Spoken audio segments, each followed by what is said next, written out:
미국 보스턴 세계 지성의 심장부라 불리는 하버드 대학교 캠퍼스가 지금 발칵 뒤집혔습니다. 설립 이래 수백 년간 수많은 학문적 논쟁이 오갔던 이곳이지만 이번처럼 단 며칠 만에 한 사람의 권위가 처참하게 무너져 내리고 학과 전체의 공식 입장이 뒤바뀌는 일은 전례가 없었습니다. 사건이 발생한 곳은 역사학과 대강당. 평소라면 학구열로 가득 찼을 그곳엔 지금 무거운 침묵과 당혹감, 그리고 믿을 수 없다는 탄식만이 흐르고 있습니다. 일본 정부가 수십 년간 공들여 쌓아올린 이른바 완벽한 논리가 산산조각 나는 데에는 그리 오랜 시간이 걸리지 않았습니다. 세계적인 석학이자 일본 역사학계의 살아있는 전설로 불리던 그 교수는 강단 위에서 떨리는 손으로 마이크를 잡은 채 아무런 반박도 하지 못했습니다. 그를 지켜보던 수백 명의 엘리트 학생들과 동료 교수들조차 입을 다물지 못했습니다. 그들이 철석같이 믿고 있었던 교과서보다 더 완벽하다고 여겼던 그들의 상식이 한순간에 거짓으로 드러났기 때문입니다. 도대체 그 강의실에서는 무슨 일이 벌어졌던 걸까요? 이 충격적인 반전의 중심에는 놀랍게도 그 누구의 주목도 받지 못했던 한 명의 동양인 학생이 있었습니다. 화려한 스펙을 자랑하는 역사 전공자도 언변이 뛰어난 법대생도 아니었습니다. 그저 강의실 구석에서 조용히 노트북을 두드리던 있는 듯 없는 듯 평범해 보였던 그 학생이 던진 한마디가 이 거대한 파동의 시작이었습니다. 교수님의 자료에는 결정적인 것이 빠져 있습니다. 그가 제시한 것은 화려한 연설이 아니었습니다. 그저 차가울 정도로 냉정한 팩트와 누구도 부인할 수 없는 증거들이었습니다. 그 학생이 공개한 자료들이 스크린에 하나씩 띄워질 때마다 자신만만했던 일본 교수의 얼굴은 흑빛으로 변해갔고 일본 측 논리를 옹호하던 학생들의 비웃음은 경악으로 바뀌었습니다. 하버드의 지성인들이 그토록 신뢰했던 선진국의 데이터가 사실은 교묘하게 조작되고 편집된 허상이었음이 만천하에 드러나는 순간이었습니다. 이것은 단순한 수업 시간의 해프닝이 아니었습니다. 한 국가가 국가적 차원에서 은폐하려 했던 역사적 진실이 타국 땅의 한 강의실에서 평범한 유학생의 손끝에 의해 적나라하게 까발려진 일대 사건이었습니다. 지금 전 세계 학계가 이 사건을 주목하고 있습니다.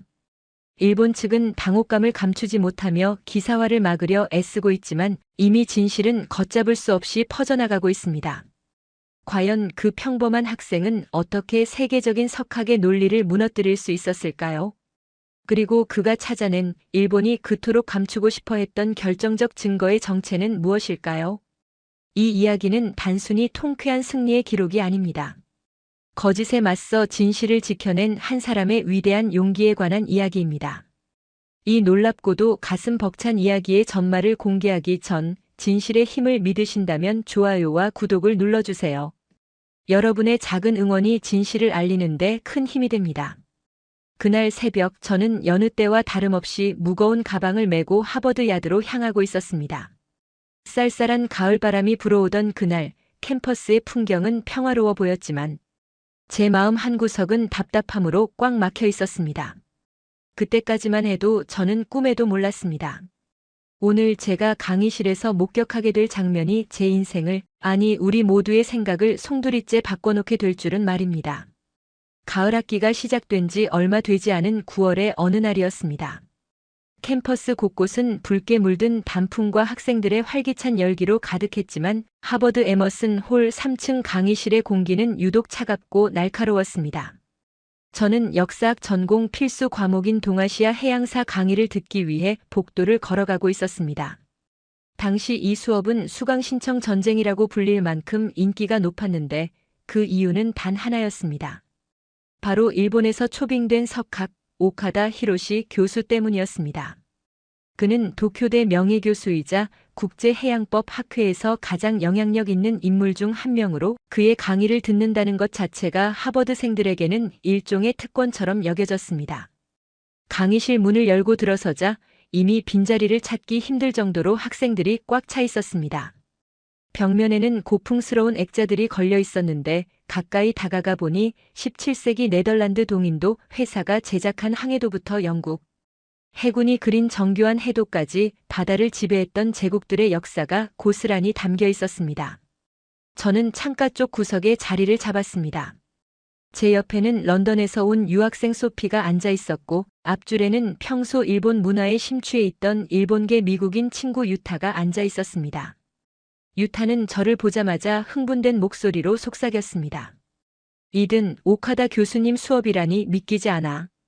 일본에서는 이분 강연 한 번 들으려면 몇 달을 대기해야 한대. 역사적 사료 분석에 있어서는 타의 추종을 불허하는 신이라나 뭐라나.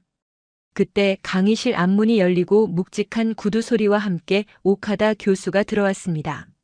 환갑이 넘은 나이에도 불구하고 꼿꼿한 허리, 한치의 오차도 없이 재단된 회색 슈트, 그리고 지적인 이미지를 더해주는 은퇴 안경까지. 그는 들어오는 순간부터 좌중을 압도하는 카리스마를 뿜어내고 있었습니다. 강단에 선 그는 천천히 학생들을 둘러보았고 그 시선이 닿는 곳마다 소란스러웠던 강의실은 순식간에 정적에 휩싸였습니다. 안녕하십니까, 오카다 히로시입니다. 이번 학기 우리는 감정이 아닌 팩트 그리고 신념이 아닌 기록을 통해 동아시아의 바다를 항해할 것입니다. 그의 영어는 완벽했고 일본식 억양이 살짝 섞인 낮은 목소리는 오히려 그의 말에 권위를 실어주는 듯 했습니다. 첫 수업의 주제는 매우 민감하면서도 흥미로운 것이었습니다. 바로 독도와 다케시마 영토 분쟁의 역사적 진실이었습니다. 오카다 교수는 노트북을 연결해 프레젠테이션을 시작했습니다. 스크린에는 일본의 해양 기록 전통이라는 제목과 함께 정교하게 그려진 일본 고지도가 나타났습니다. 섬들의 위치, 해류의 흐름, 심지어 암초의 위치까지 상세하게 표시된 지도였습니다. 이것은 1670년대에도 막부 시절 제작된 해도입니다. 오카다 교수가 레이저 포인터로 지도의 한 지점을 가리켰습니다. 보시다시피 당시 일본의 측량 기술은 세계적인 수준이었습니다. 서양의 기술을 받아들이기 전부터 이미 독자적이고 정교한 체계를 갖추고 있었죠. 학생들 사이에서 탄성이 터져나왔습니다. 저 역시 놀라움을 감출 수 없었습니다. 수백 년 전의 지도라고는 믿기 힘들 만큼 정확해 보였기 때문입니다. 오카다 교수는 여유로운 미소를 지으며 다음 슬라이드로 넘어갔습니다. 이번에는 빼곡한 일본어와 한자로 적힌 공식 문서들이었습니다. 메이지 시대의 관보입니다. 근대화 과정에서 일본 정부는 해양 영토를 국제 법적 기준에 맞춰 체계적으로 정리했습니다. 모든 섬의 소속과 위치를 관보에 기재하고 이를 전 세계에 공표했죠. 그의 설명은 물 흐르듯 자연스러웠고 논리적이었습니다.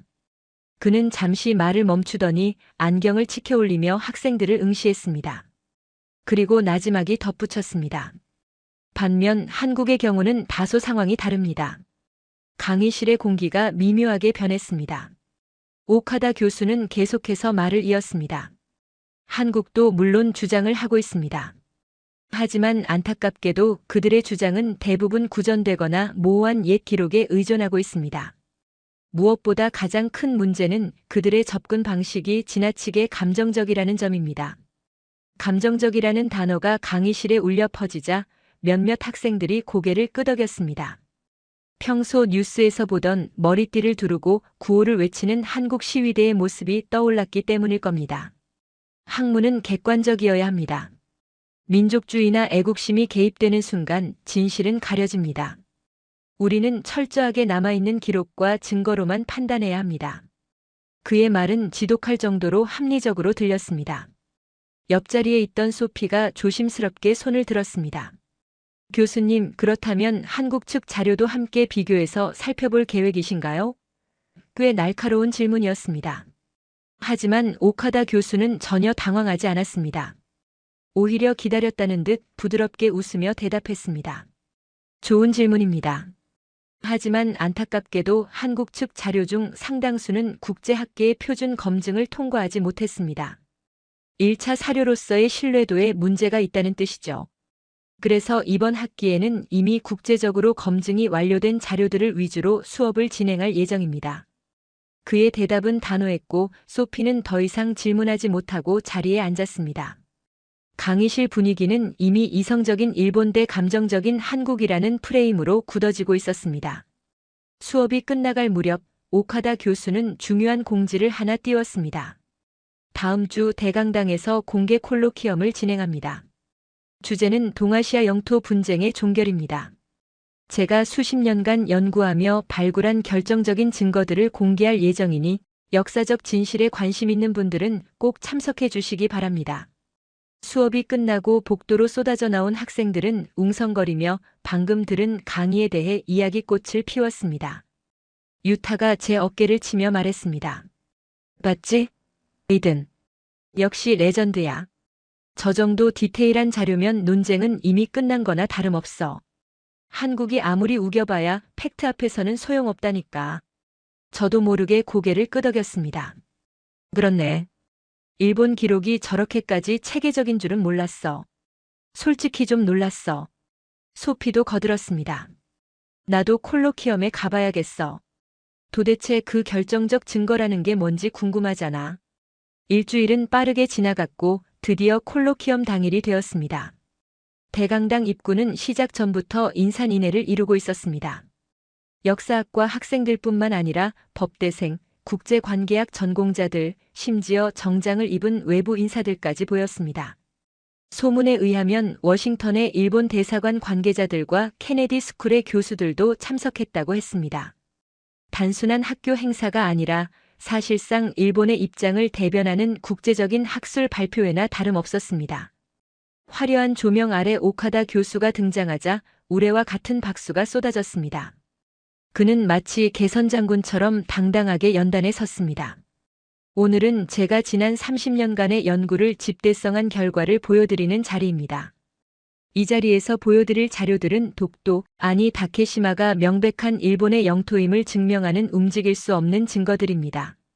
스크린에는 17세기부터 20세기 초까지의 수많은 고지도와 공문서들이 파노라마처럼 펼쳐졌습니다. 프랑스 항해사 라페루즈의 해도, 영국 해군의 보고서, 그리고 일본 외무성의 기밀 문서까지 모든 자료의 출처와 연도, 보관 장소가 각주로 명확하게 표시되어 있었습니다. 보십시오. 1905년 시마네현 고시를 통해 일본은 다케시마를 정식으로 편입했습니다. 이는 국제법상 무주지 선점의 원칙에 따른 완벽하게 합법적인 절차였습니다. 당시 한국은 이에 대해 어떠한 항의도 하지 않았습니다. 오카다 교수의 목소리는 확신에 차 있었고 청중들은 그의 논리에 완전히 압도당하고 있었습니다. 그는 한국 측의 주장이 담긴 흐릿한 고지도 사진 한 장을 띄우며 비소 섞인 목소리로 말했습니다. 반면 한국이 증거라고 내세우는 우산도라는 섬은 실체가 불분명합니다. 어떤 기록에는 울릉도 옆에, 어떤 기록에는 전혀 다른 곳에 그려져 있죠. 이것은 실존하는 섬에 대한 기록이라기보다는 상상 속의 섬이나 전설을 기록한 것에 가깝습니다. 강당 곳곳에서 헛웃음이 터져나왔습니다. 저 역시 그 순간만큼은 한국의 주장이 터무니없이 빈약해 보인다고 생각했습니다. 일본이 제시하는 화려하고 구체적인 데이터에 비해 한국의 자료는 너무나 초라해 보였으니까요. 발표가 절정에 달했을 때 오카다 교수는 마지막 슬라이드를 띄웠습니다. 서양 학술지들의 권위 있는 로고들과 함께 결론 역사적, 국제법적으로 다케시마는 일본 고유의 영토임이라는 문구가 굵은 글씨로 박혀 있었습니다. 역사는 감정으로 쓰는 소설이 아닙니다. 차가운 이성과 명확한 증거로 쌓아 올리는 과학입니다. 그의 말이 끝남과 동시에 강당은 기립박수로 뒤덮였습니다.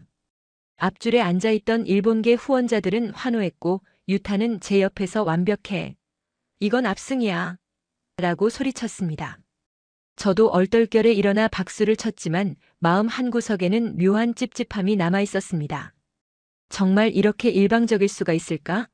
한 나라의 주장이 이렇게까지 근거가 없을 수 있나? 하지만 눈앞에 펼쳐진 수백 장의 슬라이드와 오카다 교수의 완벽한 논리 앞에서 저의 이런 의구심은 그저 무지에서 오는 기우처럼 느껴졌습니다. 질의응답 시간이 되자 몇몇 학생들이 손을 들고 일본의 논리를 더욱 강화해주는 질문들을 던졌습니다. 샌프란시스코 조약 해석에 대한 교수님의 견해는 어떻습니까? 한국이 국제사법재판소 제소를 거부하는 이유는 무엇입니까? 오카다 교수는 기다렸다는 듯 유창하게 답변을 이어갔고 그럴수록 일본의 입장은 더욱 공고해지는 듯 했습니다. 이제 이 논쟁은 하버드 내에서 완전히 종결된 것처럼 보였습니다. 그때였습니다. 강당의 열기가 조금씩 식어갈 무렵 맨 뒷좌석 구석진 곳에서 누군가가 조용히 손을 들었습니다. 화려한 옷차림의 학생들 사이에서 낡은 후드티를 입고 뿔테 안경을 쓴 한 남학생이었습니다.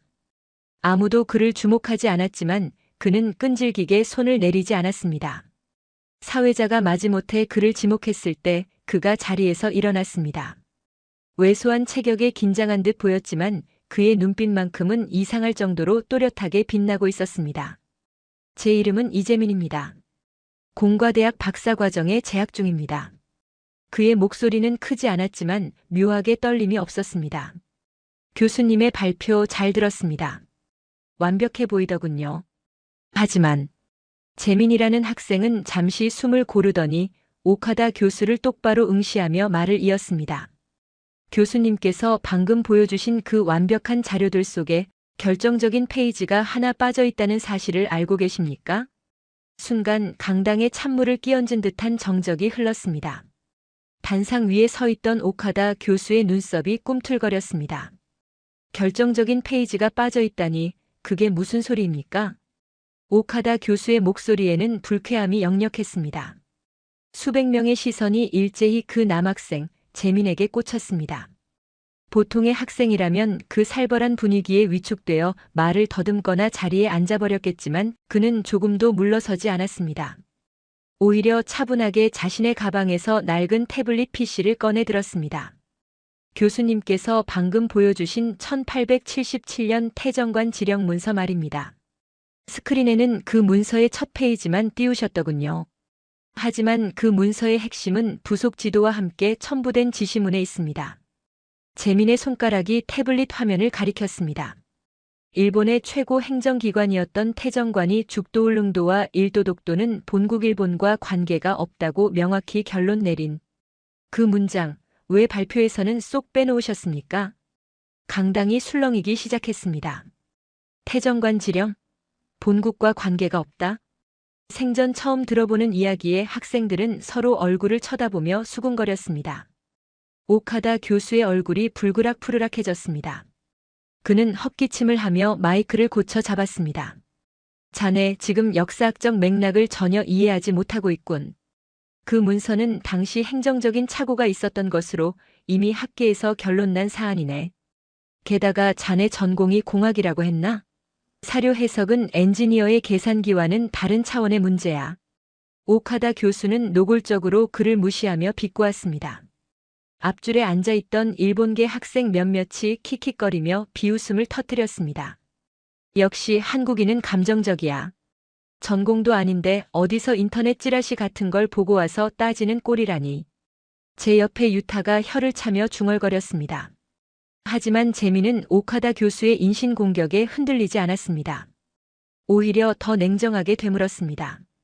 착오라고요? 일본 내무성이 5개월간의 치밀한 조사를 거쳐 내린 결정을 착오라고 치부하신다면 교수님께서 금과 옥조로 여기시는 1905년 시마네현 고시야말로 불법적인 절차 아닙니까? 저는 해석을 논하는 게 아닙니다. 교수님께서 데이터를 선택적으로 검열했다는 사실을 지적하는 겁니다. 그만. 오카다 교수가 단상을 내리치며 소리쳤습니다. 평정심을 잃은 그의 모습에 강당의 공기가 얼어붙었습니다. 사회자가 급히 마이크를 잡았습니다. 시간 관계상 질의응답은 여기서 마치겠습니다. 추가적인 토론은 추후 이메일로 진행해 주십시오. 재민은 제지를 당하자 잠시 입술을 깨물더니 이내 깊은 한숨을 내쉬고는 천천히 자리에 앉았습니다. 경비원들이 그에게 다가가려다 멈칫하는 모습이 보였습니다. 콜로키엄은 그렇게 어수선한 분위기 속에서 황급히 마무리되었습니다. 강당을 빠져나오는 사람들의 표정은 묘했습니다. 대다수는 여전히 오카다 교수를 신뢰하는 눈치였지만 개운치 않은 뒷맛이 남은 것은 분명했습니다. 저 미친 학생 하나 때문에 분위기 다 망쳤네. 유타는 여전히 분을 사귀지 못하고 있었습니다. 소피는 고개를 갸웃거리며 말했습니다. 근데 이든 아까 그 학생 눈빛 봤어? 단순히 우기는 사람의 눈빛이 아니었어. 뭔가 확신에 차 있었단 말이지. 태정관 지령이라는 게 진짜 있는 걸까? 저는 어깨를 으쓱했습니다. 글쎄, 오카다 교수가 착오라고 했잖아. 아마 별거 아닌 문서겠지. 일본 같은 선진국이 그런 중요한 걸 숨겼을 리가 없잖아. 저는 애써 그렇게 말했지만 재민이 언급했던 선택적 검열이라는 단어가 머릿속을 맴돌았습니다. 그날 밤 기숙사로 돌아와 과제를 하려는데 도무지 집중이 되지 않았습니다. 창밖에는 비가 내리기 시작했고 빗소리에 섞여 아까 강당에서의 소란이 환청처럼 들려왔습니다. 습관적으로 하버드 재학생 커뮤니티 사이트에 접속했습니다. 예상대로 게시판은 낮에 콜로키엄 이야기로 도배가 되어 있었습니다. 오늘 역사학과 콜로키엄 난동 사건, 공대생이 역사학 석학을 가르치려 들다니 한국인의 국수주의는 목말려 같은 제목의 글들이 베스트에 올라와 있었습니다. 댓글들은 대부분 재민을 조롱하거나 비난하는 내용이었습니다. 그런데 스크롤을 내리던 중 심상치 않은 제목의 게시물 하나가 눈에 들어왔습니다. 조회수가 폭발적으로 늘어나고 있는 글이었습니다. 오카다 교수님 발표에 대한 팩트체크 및 누락된 사료 원본 공개 데이터주의. 작성자는 재민리. 바로 아까 그 학생이었습니다. 호기심 반 의심 반으로 클릭한 저는 깜짝 놀라고 말았습니다. 그것은 단순한 감정적 호소문이 아니었습니다. 마치 잘 짜인 공학 논문처럼 서론, 본론, 결론이 완벽하게 갖춰진 보고서였습니다. 하지만 저를 더욱 경악하게 만든 것은 그 내용의 방대함과 치밀함이었습니다. 스크롤바가 한참이나 작게 보일 정도로 긴 글에는 오카다 교수가 오늘 발표에서 인용한 자료들이 하나하나 나열되어 있었고 그 바로 밑에는 원본 링크와 QR코드가 달려 있었습니다. 역사학도 여러분, 역사는 해석의 학문이지만 그 해석은 온전한 사실 위에서 이루어져야 합니다. 여기 오카다 교수님이 실수로 누락하신 자료들을 올려드립니다. 판단은 여러분의 몫입니다. 재민의 글은 건조하리만큼 담백했습니다. 그는 일본 국립공문서관, 영국 국립도서관, 프랑스 국립박물관 등의 공식 디지털 아카이브로 직접 연결되는 하이퍼링크를 수십 개나 걸어두었습니다. 저는 떨리는 손으로 마우스를 움직여 첫 번째 링크를 클릭했습니다. 일본 국립공문서관 1877년 태정관 지령 원본 페이지가 떴습니다.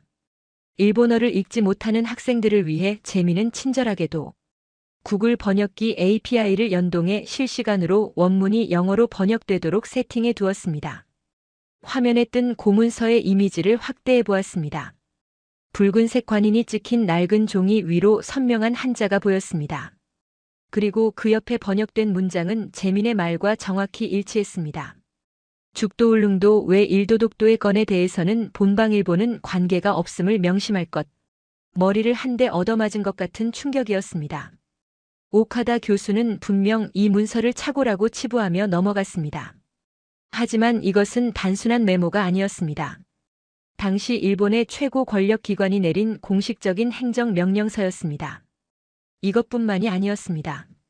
19세기 프랑스 지리학자가 그린 지도, 영국 해군이 작성한 항해 일지 등 오카다 교수가 한국 측의 주장은 근거가 없다며 무시했던 자료들이 버젓이 각국의 공식 도서관에 보관되어 있었습니다.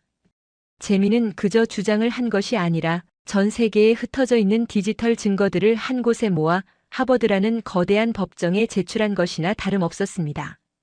저는 밤을 꼬박 새우며 그가 올린 링크들을 하나하나 확인했습니다. 클릭할 때마다 제가 믿고 있었던 선진국 일본의 이미지가 조금씩 허물어져 내렸습니다. 오카다 교수가 보여준 지도는 교묘하게 섬의 이름을 가리거나 특정 연도의 것만 발췌한 편집본이었습니다. 반면 재민이 제시한 원본은 조작의 흔적이 전혀 없는 날 것 그대로였습니다. 새벽 4시가 넘었을 무렵 게시판의 분위기는 완전히 뒤집혀 있었습니다. 야, 이거 진짜야? 링크 들어가 봤는데 일본 공식 문서관이 맞아. 오카다 교수가 보여준 지도랑 여기 원본이랑 경계선이 다른데? 포토샵으로 지운 거야? 공대생이라더니.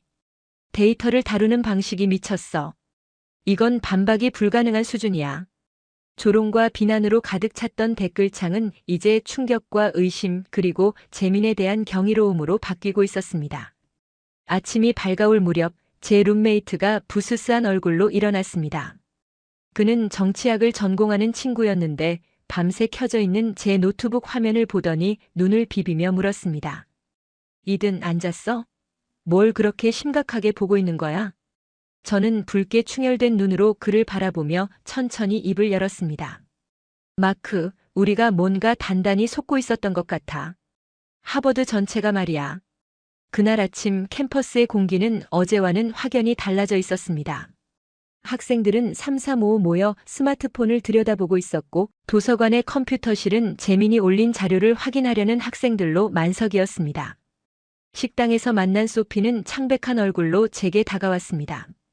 이든 그 게시물 봤어? 나 지금 너무 혼란스러워.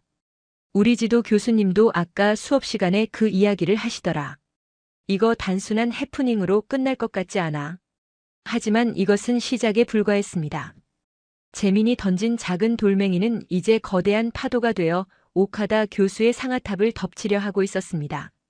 그리고 저는 그 파도의 중심에 서 있는 어제까지만 해도 이름조차 몰랐던 그 한국인 유학생을 찾아야겠다고 결심했습니다.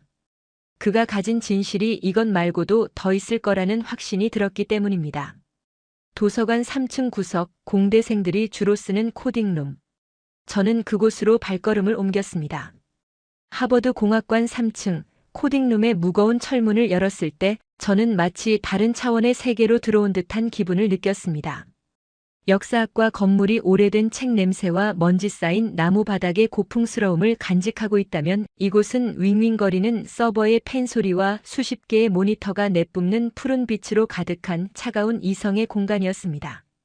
그 구석진 자리, 탑처럼 쌓인 전공 서적과 에너지 드링크 캔들 사이에서 저는 이재민을 발견했습니다.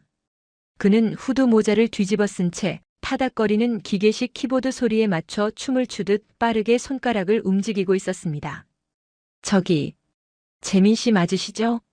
제가 조심스럽게 말을 걸자 그는 깜짝 놀란 듯 어깨를 움찔하더니 헤드폰을 벗고 고개를 돌렸습니다. 가까이서 본 그의 얼굴은 밤샘으로 인해 퀭했지만 안경 너머의 눈동자는 여전히 형형하게 살아있었습니다. 아, 네. 맞습니다만. 누구시죠? 경계하는 눈빛이 역력했습니다. 저는 급히 제 소개를 했습니다. 역사학과 학생이고 어제 콜로키엄에 있었으며 당신이 올린 게시물을 보고 충격을 받아 찾아왔노라고. 그는 잠시 저를 빤히 쳐다보다가 적대감이 없다는 것을 확인했는지 옅은 미소를 지으며 옆에 의자를 끌어주었습니다. 앉으세요. 역사학과 학생이 여기까지 올 줄은 몰랐네요. 저를 비난하러 온 건 아니신 것 같고. 비난이라뇨. 오히려 그 반대입니다. 당신이 올린 자료들. 그 방대한 양을 어떻게 혼자서 다 찾은 겁니까? 그건 사람이 일일이 검색해서 할 수 있는 수준이 아니던데요. 제 질문에 재민은 쑥스러운 듯 코를 문지르며 자신의 모니터 화면을 가리켰습니다. 그곳에는 알 수 없는 코드들이 폭포수처럼 흘러내리고 있었습니다. 사실 제가 전공이 컴퓨터 공학이거든요. 웹 크롤링 봇을 하나 짰습니다. 전 세계 주요 국립 도서관과 아카이브의 API를 연동해서 독도, 다케시마, 리안코트 락스 같은 키워드가 포함된 1900년 이전의 모든 문서를 긁어오게 했죠. 그리고 이미지 인식 AI를 돌려서 지도상의 좌표를 추출해 울릉도 옆에 섬이 그려져 있는지 분석하게 했습니다. 저는 입을 다물 수 없었습니다. 역사를 증명하기 위해 최첨단 IT 기술을 동원하다니. 그게 가능한가요? 한국에서는 그리 놀라운 일도 아니에요. 재민이 담담하게 말했습니다. 한국은 이미 수십 년 전부터 조선 왕조실록을 포함한 방대한 고문원을 디지털화해서 데이터베이스로 구축해뒀거든요. 국사편찬위원회나 동북아역사재단 같은 곳의 서버는 세계 최고 수준입니다. 누구나 접속해서 원본을 볼 수 있죠. 저는 그저 그곳에 있는 데이터를 가져와서 오카다 교수님의 주장과 비교하는 알고리즘을 돌렸을 뿐입니다. 기술이 거짓말을 하진 않으니까요. 그의 말을 들으며 저는 묘한 전율을 느꼈습니다. 오카다 교수는 한국이 감정적이고 비이성적이라고 매도했지만 정작 한국은 가장 이성적이고 과학적인 방법으로 자신들의 역사를 보존하고 있었습니다. 재민이 보여준 화면에는 매칭률 99.8%라는 문구와 함께 오카다 교수가 누락시켰던 태정관, 지령의 원본 이미지가 고해상도로 떠 있었습니다. 이든 씨, 사람들이 오해하는 게 있어요. 재민이 캔 커피를 따서 제게 건네며 말했습니다. 우리가 독도 문제에 민감한 건 단순히 땅 한 조각 때문이 아니에요. 그건 제국주의 침략의 첫 희생양이었던 역사의 상처이자 우리가 지켜낸 주권의 상징이기 때문이에요. 그런데 학자라는 사람이 권위를 이용해 그 상처를 난도질하고 사실을 왜곡하는 걸 보면서 가만히 있을 수 없었습니다. 그의 목소리는 차분했지만 그 안에 담긴 무게감은 천근만근처럼 느껴졌습니다. 저는 캔 커피를 쥐고 고개를 끄덕였습니다. 당신이 옳았어요. 그리고 이제 학교도 움직이기 시작할 겁니다. 제 예상은 적중했습니다. 아니, 예상보다 훨씬 빠르고 거대하게 움직이고 있었습니다. 역사학과 건물로 돌아왔을 때 복도의 분위기는 마치 전시 상황을 방불케 했습니다. 교수 연구실마다 문이 열려 있었고 평소에는 점잖기 그지없던 교수들이 조교들에게 소리치며 무언가를 지시하고 있었습니다. 당장 일본 국립공문서관 서버 접속해봐. 이 링크가 정말 유효한 건지 확인하란 말이야. 문헌학의 권위자인 그레이엄 교수의 연구실 앞을 지나는데 그가 안경을 벗어던지며 탄식하는 소리가 들렸습니다. 세상에, 내가 눈뜬 장님이었군. 태정관 지령이 진짜였어. 심지어 부속 지도까지 완벽하게 보존되어 있잖아. 오카다는 대체 무슨 배짱으로 이걸 숨긴 거야? 지도학을 가르치는 로웰 교수의 연구실 상황도 다르지 않았습니다. 그는 대형 모니터에 재민이 추출한 19세기 영국 해군 지도와 오카다 교수가 발표했던 지도를 겹쳐놓고 좌표를 대조하고 있었습니다.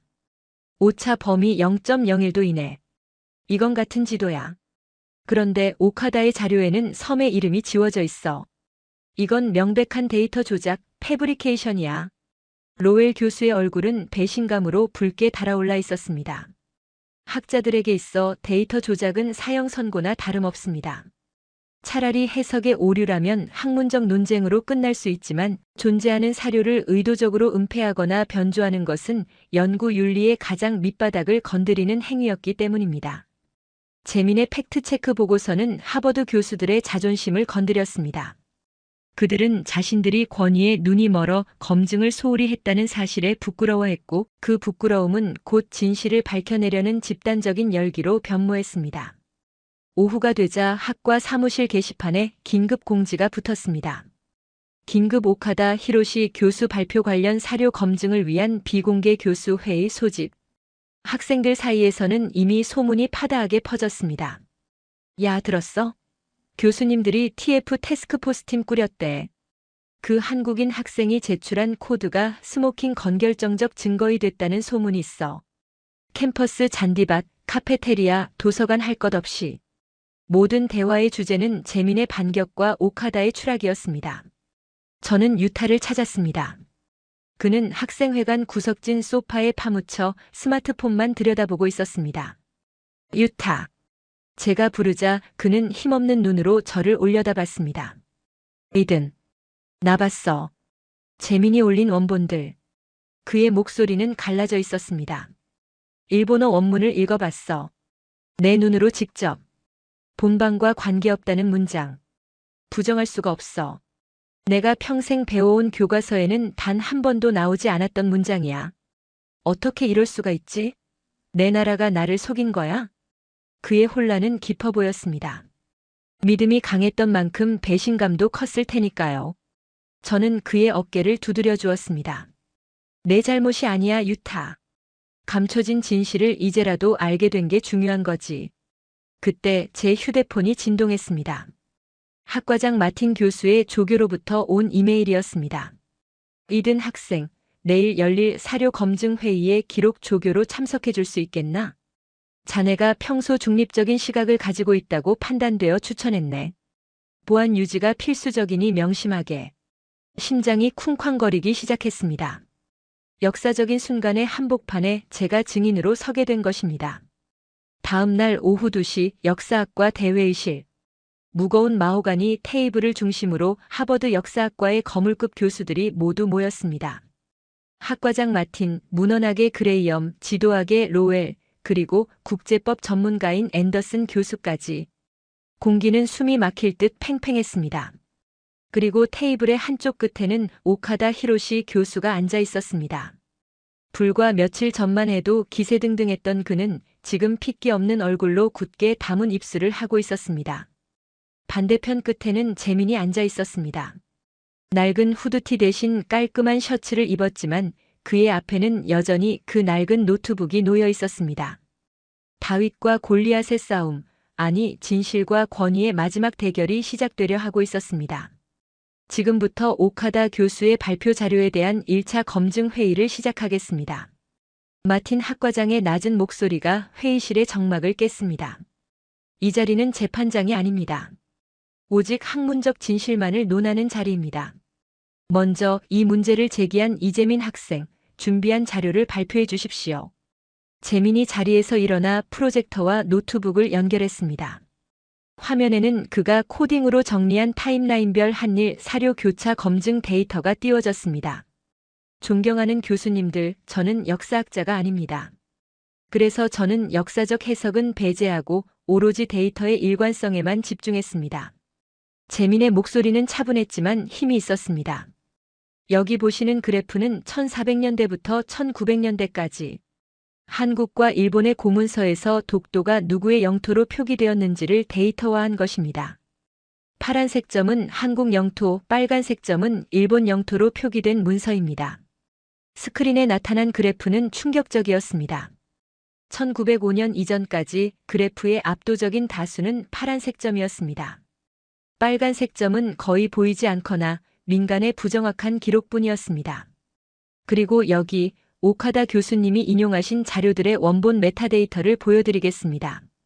재민이 키보드를 두드리자 화면이 전환되었습니다. 교수님은 이 지도들이 일본의 영유권을 증명한다고 하셨지만 이 지도의 제작자 주석, 어노테이션을 확대해보면 재민이 이미지를 확대하자 깨알 같은 한자가 나타났습니다. 앤더슨 국제법 교수가 안경을 고쳤으며 화면을 응시했습니다. 잠깐 주민 멈춰보게. 저 한자, 조선 소속이라고 적혀 있는 건가? 네, 맞습니다. 재민이 대답했습니다. 이것은 1894년 일본 최신성이 발행한 전신 지도입니다. 울릉도와 독도 라인이 조선의 관할 구역으로 묶여 있습니다. 오카다 교수님의 발표 자료에서는 이 라인이 포토샵으로 지워져 있었습니다. 말도 안 돼. 로웰 교수가 탄식을 내뱉었습니다. 포토샵으로 국경선을 지웠다고? 이건 학문적 범죄야. 교수들의 시선이 일제히 오카다 교수에게 쏠렸습니다. 경멸과 실망이 뒤섞인 차가운 시선들이었습니다. 오카다 교수는 떨리는 손으로 물잔을 집어들었지만 물이 넘쳐 테이블을 적실 정도로 손을 떨고 있었습니다. 오카다 교수님, 마틴 학과장이 서늘한 목소리로 물었습니다. 이에 대해 해명하실 말씀이 있습니까? 저 지도의 라인 본인이 직접 지운 겁니까? 아니면 지워진 자료를 모르고 쓴 겁니까? 오카다 교수는 한참 동안 침묵했습니다. 회의실의 시계 초침 소리가 천둥 소리처럼 크게 들렸습니다. 마침내 그가 입을 열었을 때 그의 목소리는 갈라져서 잘 들리지도 않았습니다. 그것은 학생들의 이해를 돕기 위해 불필요한 선을 정리하는 과정에서 국경선이 불필요한 선입니까? 그레이엄 교수가 책상을 치며 벌떡 일어났습니다. 역사학자가 지도에서 국경선을 지우고 이해를 돕는다고 말합니까? 그건 날조입니다. 당신은 우리 모두를 그리고 하버드의 이름을 기만한 겁니다. 노 교수의 호통이 회의실을 울렸습니다. 오카다 교수는 고개를 푹 숙였습니다. 그 순간 저는 보았습니다. 수십 년간 쌓아온 한 학자의 권위가 진실이라는 거대한 파도 앞에서 모래성처럼 허무하게 무너져 내리는 장면을요. 그리고 그 파도를 일으킨 것은 거창한 권력도, 돈도 아닌 한 한국인 유학생의 집요한 진실 탐구와 그것을 뒷받침하는 기술이었습니다.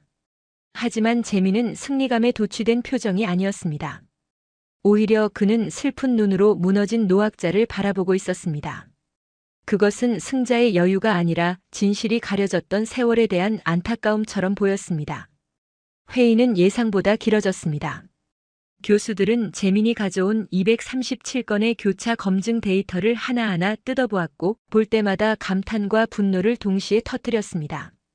앤더슨 교수는 재민에게 물었습니다.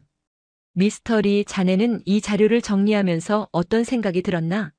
일본이 밉지 않았나? 재민은 잠시 생각하더니 조용히 입을 열었습니다. 밉다기보다는 두려웠습니다. 두려웠다. 네. 거짓말이 반복되면 진실이 된다는 말이 있죠. 저는 그게 얼마나 무서운 일인지 이번에 데이터를 보며 느꼈습니다.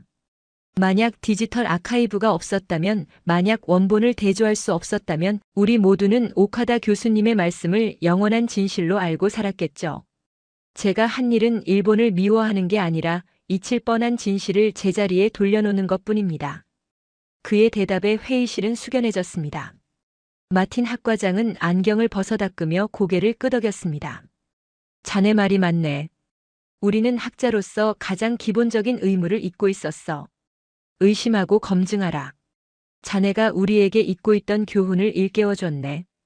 회의가 끝나고 밖으로 나왔을 때 해는 이미 저물어 캠퍼스에는 어둠이 깔려 있었습니다.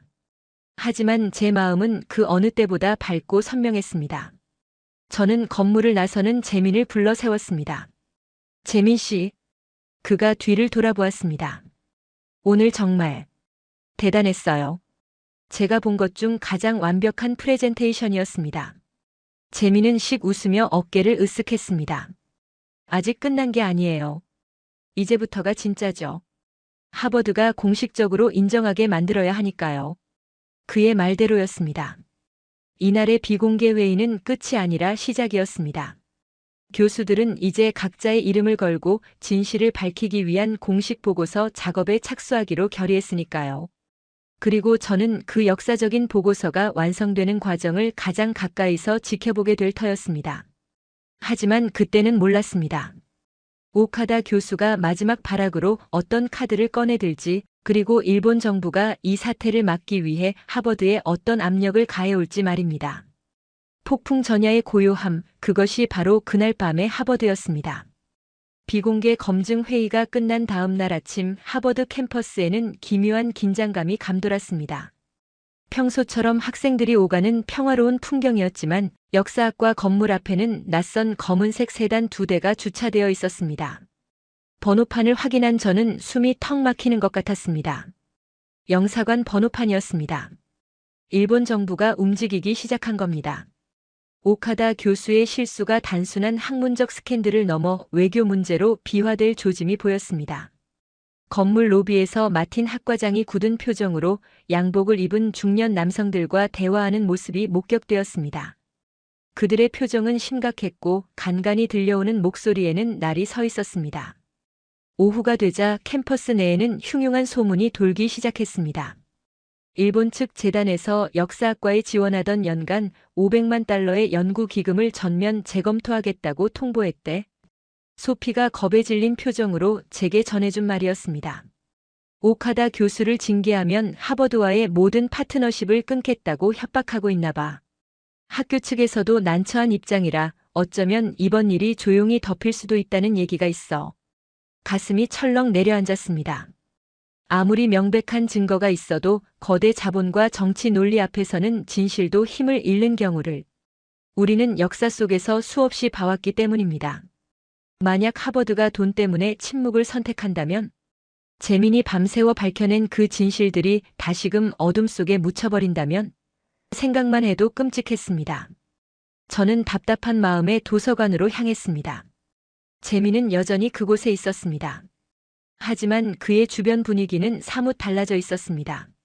며칠 전만 해도 그를 이상하게 보던 학생들이 이제는 그가 작업하는 모습을 멀리서 경외 어린 시선으로 지켜보고 있었습니다. 재민 씨. 제가 다가가자 그가 고개를 들었습니다. 상황이 좋지 않아요. 일본 정부가 압력을 넣고 있다는 소문이 파다합니다. 혹시 학교가 입장을 바꿀까봐 걱정되지 않나요? 재민은 하던 타이핑을 멈추고 잠시 창밖의 검은 세단을 바라보았습니다. 그리고 담담하게 말했습니다. 예상했던 일이에요. 그들은 항상 그래왔으니까요. 불리하면 감추고 안 되면 돈이나 힘으로 누르려고 하죠.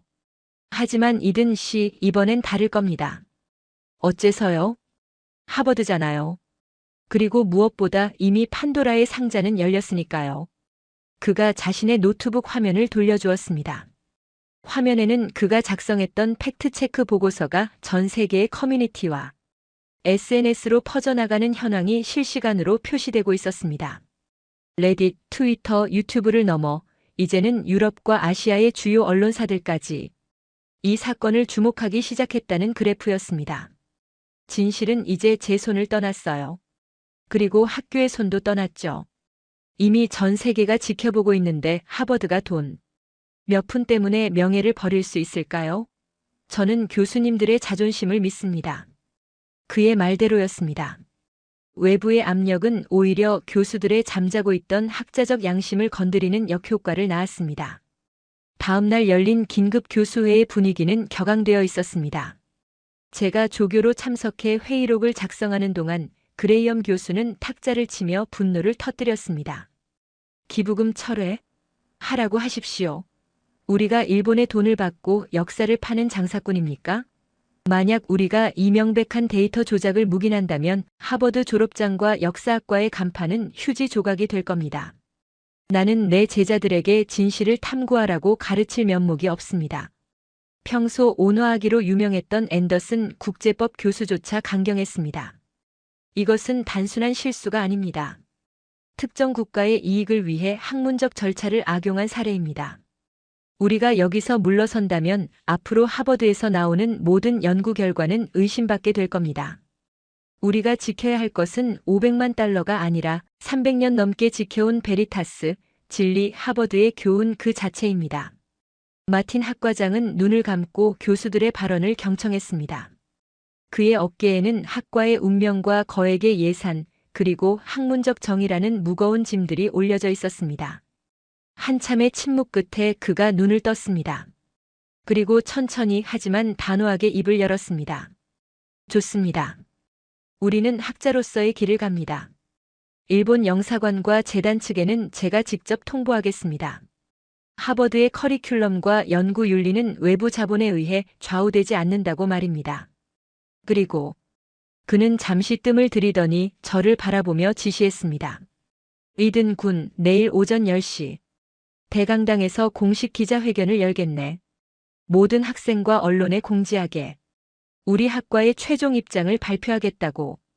그날 밤은 제 인생에서 가장 긴 밤이었습니다. 공식 발표가 예고되자 캠퍼스는 물론이고 언론계까지 들썩였습니다. CNN, BBC, NHK 등 세계 유수의 방송사 중계차들이 캠퍼스 외곽에 자리를 잡았고 학생들은 내일 있을 발표의 내용을 두고 밤새 토론을 벌였습니다. 일본 교수가 파면될까? 독도가 한국 땅이라는 걸 하버드가 공식 인정하는 셈이 되는 건가? 저는 기숙사 침대에 누워 천장을 바라보며 생각했습니다. 불과 몇 주 전 오카다 교수의 화려한 언변에 속아 한국을 감정적인 나라라고 오해했던 저 자신이 부끄러웠습니다. 그리고 동시에 가슴이 벅차올랐습니다. 한 명의 유학생이 가진 올곧은 신념이 거대한 거짓의 산을 무너뜨리고 마침내 진실의 아침을 불러오고 있다는 사실이에요. 재민은 지금 무슨 생각을 하고 있을까요? 아마도 그는 흥분하거나 들뜨지 않고 내일 발표될 성명서의 초안을 검토하며 마지막까지 팩트를 체크하고 있을 것 같았습니다. 다음 날 아침 날이 밝았습니다. 하늘은 구름 한 점 없이 맑았고 대강당으로 향하는 길은 수많은 인파로 가득 찼습니다. 강당 안은 발 디딜 틈조차 없었습니다. 수백 대의 카메라 플래시가 터지는 가운데 무대 위에는 마틴 학과장을 비롯한 교수진 전원이 엄숙한 표정으로 앉아 있었습니다. 그리고 객석 맨 앞줄 가장 잘 보이는 자리에 재민이 앉아 있었습니다. 오카다 교수의 모습은 보이지 않았습니다. 10시 정각. 마틴 학과장이 연단에 섰습니다. 강당 안의 소음이 순식간에 사라지고 수천 개의 눈과 귀가 그에게 집중되었습니다. 마이크의 하울링 소리마저 크게 들릴 정도로 팽팽한 긴장감이 흘렀습니다. 안녕하십니까? 하버드 역사학과장 마틴입니다. 오늘 우리는 최근 제기된 동아시아 해양사 강해 및 관련 연구의 진실성에 대한 학과 차원의 최종 조사 결과를 발표하기 위해 이 자리에 섰습니다. 그는 품에서 성명서를 꺼냈습니다.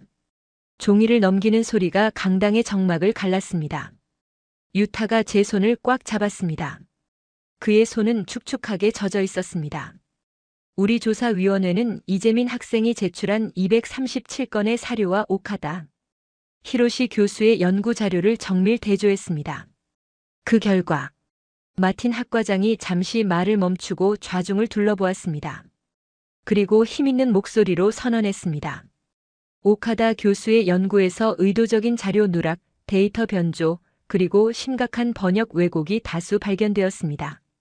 특히 1877년 태정관 지령과 19세기 서양 해도에 대한 왜곡은 학문적 실수로 볼 수 없는 명백한 기만 행위로 판단되었습니다. 강당이 술렁이기 시작했지만 마틴 학과장은 멈추지 않았습니다. 이에 따라 우리 학과는 오카다 히로시 교수에 대해 꿀꺽 침 넘어가는 소리가 들리는 듯 했습니다. 하버드 교수직의 즉각적인 파면을 결정했습니다. 또한 그의 연구를 바탕으로 작성된 모든 관련 논문의 하버드 내 승인을 취소하며 학계에 이 사실을 공식 통보할 것입니다. 와! 강당이 떠나갈 듯한 함성과 박수 소리가 터져나왔습니다. 그것은 단순한 환호가 아니었습니다. 진실이 승리한 순간에 느끼는 짜릿한 카타르시스였습니다. 하지만 진짜 충격적인 발언은 그 다음이었습니다. 마틴 학과장이 손을 들어 장례를 정리시킨 뒤 더욱 충격적인 한마디를 덧붙였기 때문입니다. 마지막으로 우리 하버드 역사학부는 철저한 사료 검증을 통해 다음과 같은 결론에 도달했습니다. 역사적, 지리학적, 국제법적 기록에 근거할 때 독도는 한국의 고유 영토로 인식되어 왔음이 타당하다는 것이 본 학과의 공식 입장입니다. 그 순간 제 머릿속이 하얗게 변했습니다. 하버드가 세계 최고의 지성이 모인 이곳이 마침내 공식적으로 한국의 손을 들어준 것입니다. 그것도 일본의 로비와 압박을 이겨내고 오로지 팩트 하나로 말입니다. 유타는 고개를 떨구고 흐느끼기 시작했습니다. 미안해. 정말 미안해. 그가 누구에게 하는 사과인지는 알 수 없었지만 그 눈물은 참회와 깨달음의 눈물이었습니다. 저는 재민을 쳐다보았습니다. 수많은 카메라가 그를 향해 플래시를 터뜨리고 있었지만 그는 그저 덤덤한 표정으로 단상 위의 교수들에게 가볍게 목례를 보내고 있었습니다. 마치 진실을 선택해 주셔서 감사합니다라고 말하는 듯 했습니다. 기자회견이 끝나고 강당 밖으로 나왔을 때 캠퍼스는 축제 분위기였습니다. 한국인 유학생들은 서로 부둥켜 안고 눈물을 흘렸고 다른 나라 학생들도 그들에게 다가가 축하의 인사를 건넸습니다. 컨그레츄레이션스, 트루스 윈스, 축하해. 진실이 이겼어. 저는 인파를 뚫고 재민에게 다가갔습니다. 그는 쏟아지는 인터뷰 요청을 정중히 거절하고 조용히 빠져나가려던 참이었습니다. 재민 씨, 제가 부르자 그가 뒤를 돌아보았습니다. 해냈군요. 정말로 해냈어요. 하버드가 공식 인정을 하다니. 재민은 빙긋 웃으며 말했습니다. 제가 한 게 아니에요. 사료들이 한 거죠. 그리고 그 사료를 올바르게 봐주신 교수님들의 용기 덕분이고요. 이제 어떻게 할 겁니까? 당신은 영웅이 되었어요. 영웅이라뇨. 저는 다시 과제로 돌아가야죠. 코딩 숙제가 산더미거든요. 그는 그렇게 말하며 쿨하게 가방을 고쳐맸습니다. 하지만 저는 알고 있었습니다. 이 사건이 여기서 끝이 아니라는 것을요.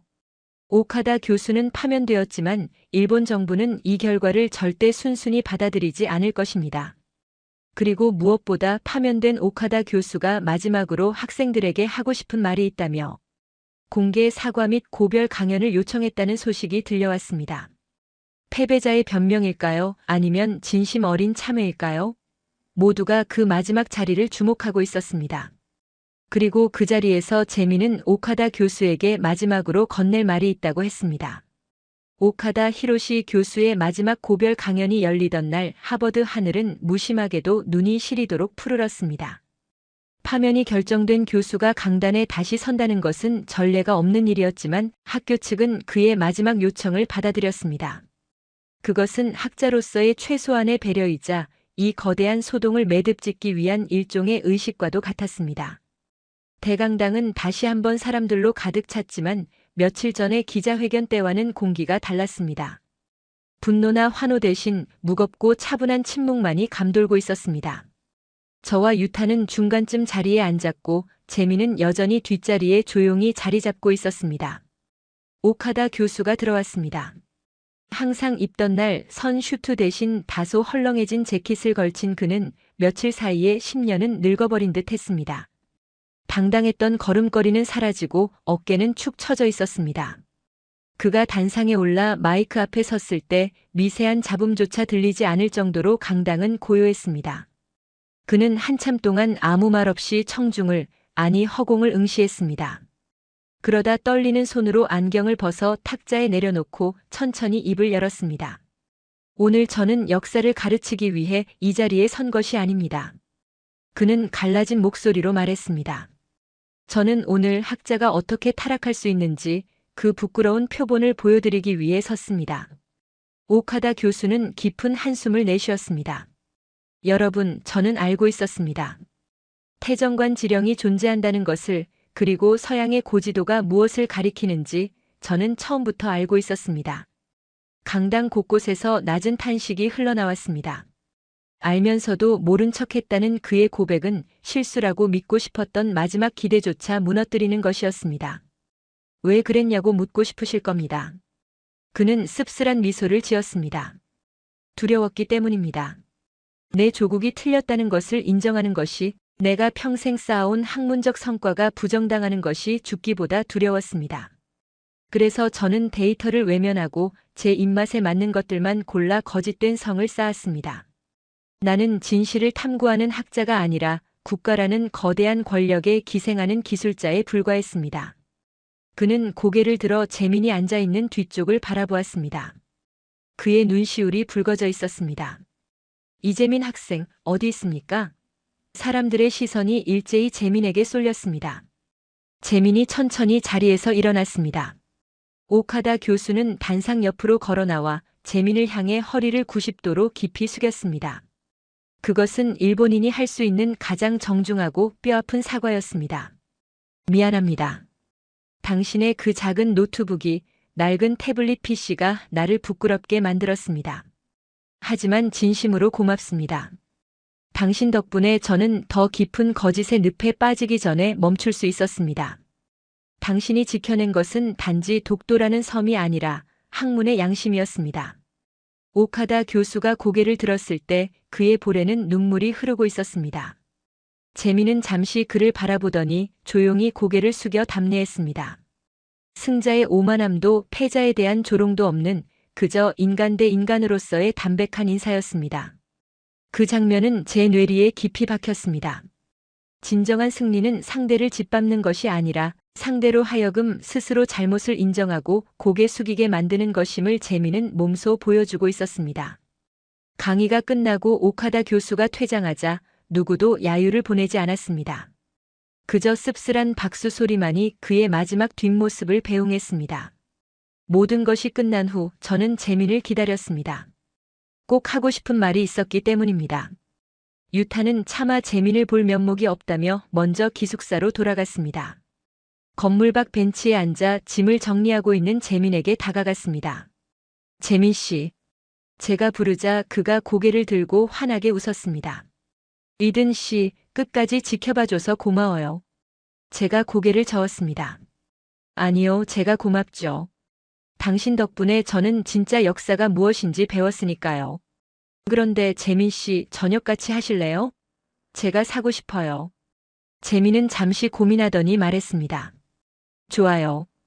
대신 메뉴는 제가 정해도 될까요? 학교 근처에 괜찮은 한식당이 있거든요. 우리가 향한 곳은 캠퍼스 외곽의 작은 한식당 서울 키친이었습니다. 문을 열고 들어서자 낯설지만 구수한 냄새가 코끝을 자극했습니다. 재민은 익숙하게 자리를 잡고 김치찌개와 불고기, 그리고 비빔밥을 주문했습니다. 잠시 후 테이블 가득 붉고 푸른 반찬들이 차려졌습니다.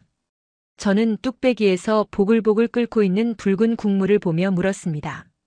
이게 그 유명한 한국의 매운맛인가요? 재민이 웃으며 수저를 건넸습니다. 한번 먹어봐요. 겉보기엔 뜨겁고 매워 보여도 속은 시원하고 깊은 맛이 나거든요. 한국 사람들을 닮았죠. 조심스럽게 국물을 떠먹어 보았습니다. 처음엔 혀가 얼얼했지만 곧이어 깊은 감칠맛이 목구멍을 타고 따뜻하게 내려갔습니다. 놀랍네요. 자극적일 줄 알았는데 아주 포근한 맛이에요. 제가 감탄하자 재민이 말했습니다. 많은 외국인이 한국을 오해해요. 겉으로는 목소리가 크고 감정적으로 보일지 몰라도 그 안에는 누구보다 깊은 정과 이성이 공존하고 있죠. 독도 문제도 그래요. 우리가 화를 내는 건 단순히 땅 욕심 때문이 아니에요. 친구라고 믿었던 이웃이 자꾸만 우리의 기억을 지우려 하고 사과하지 않기 때문이에요.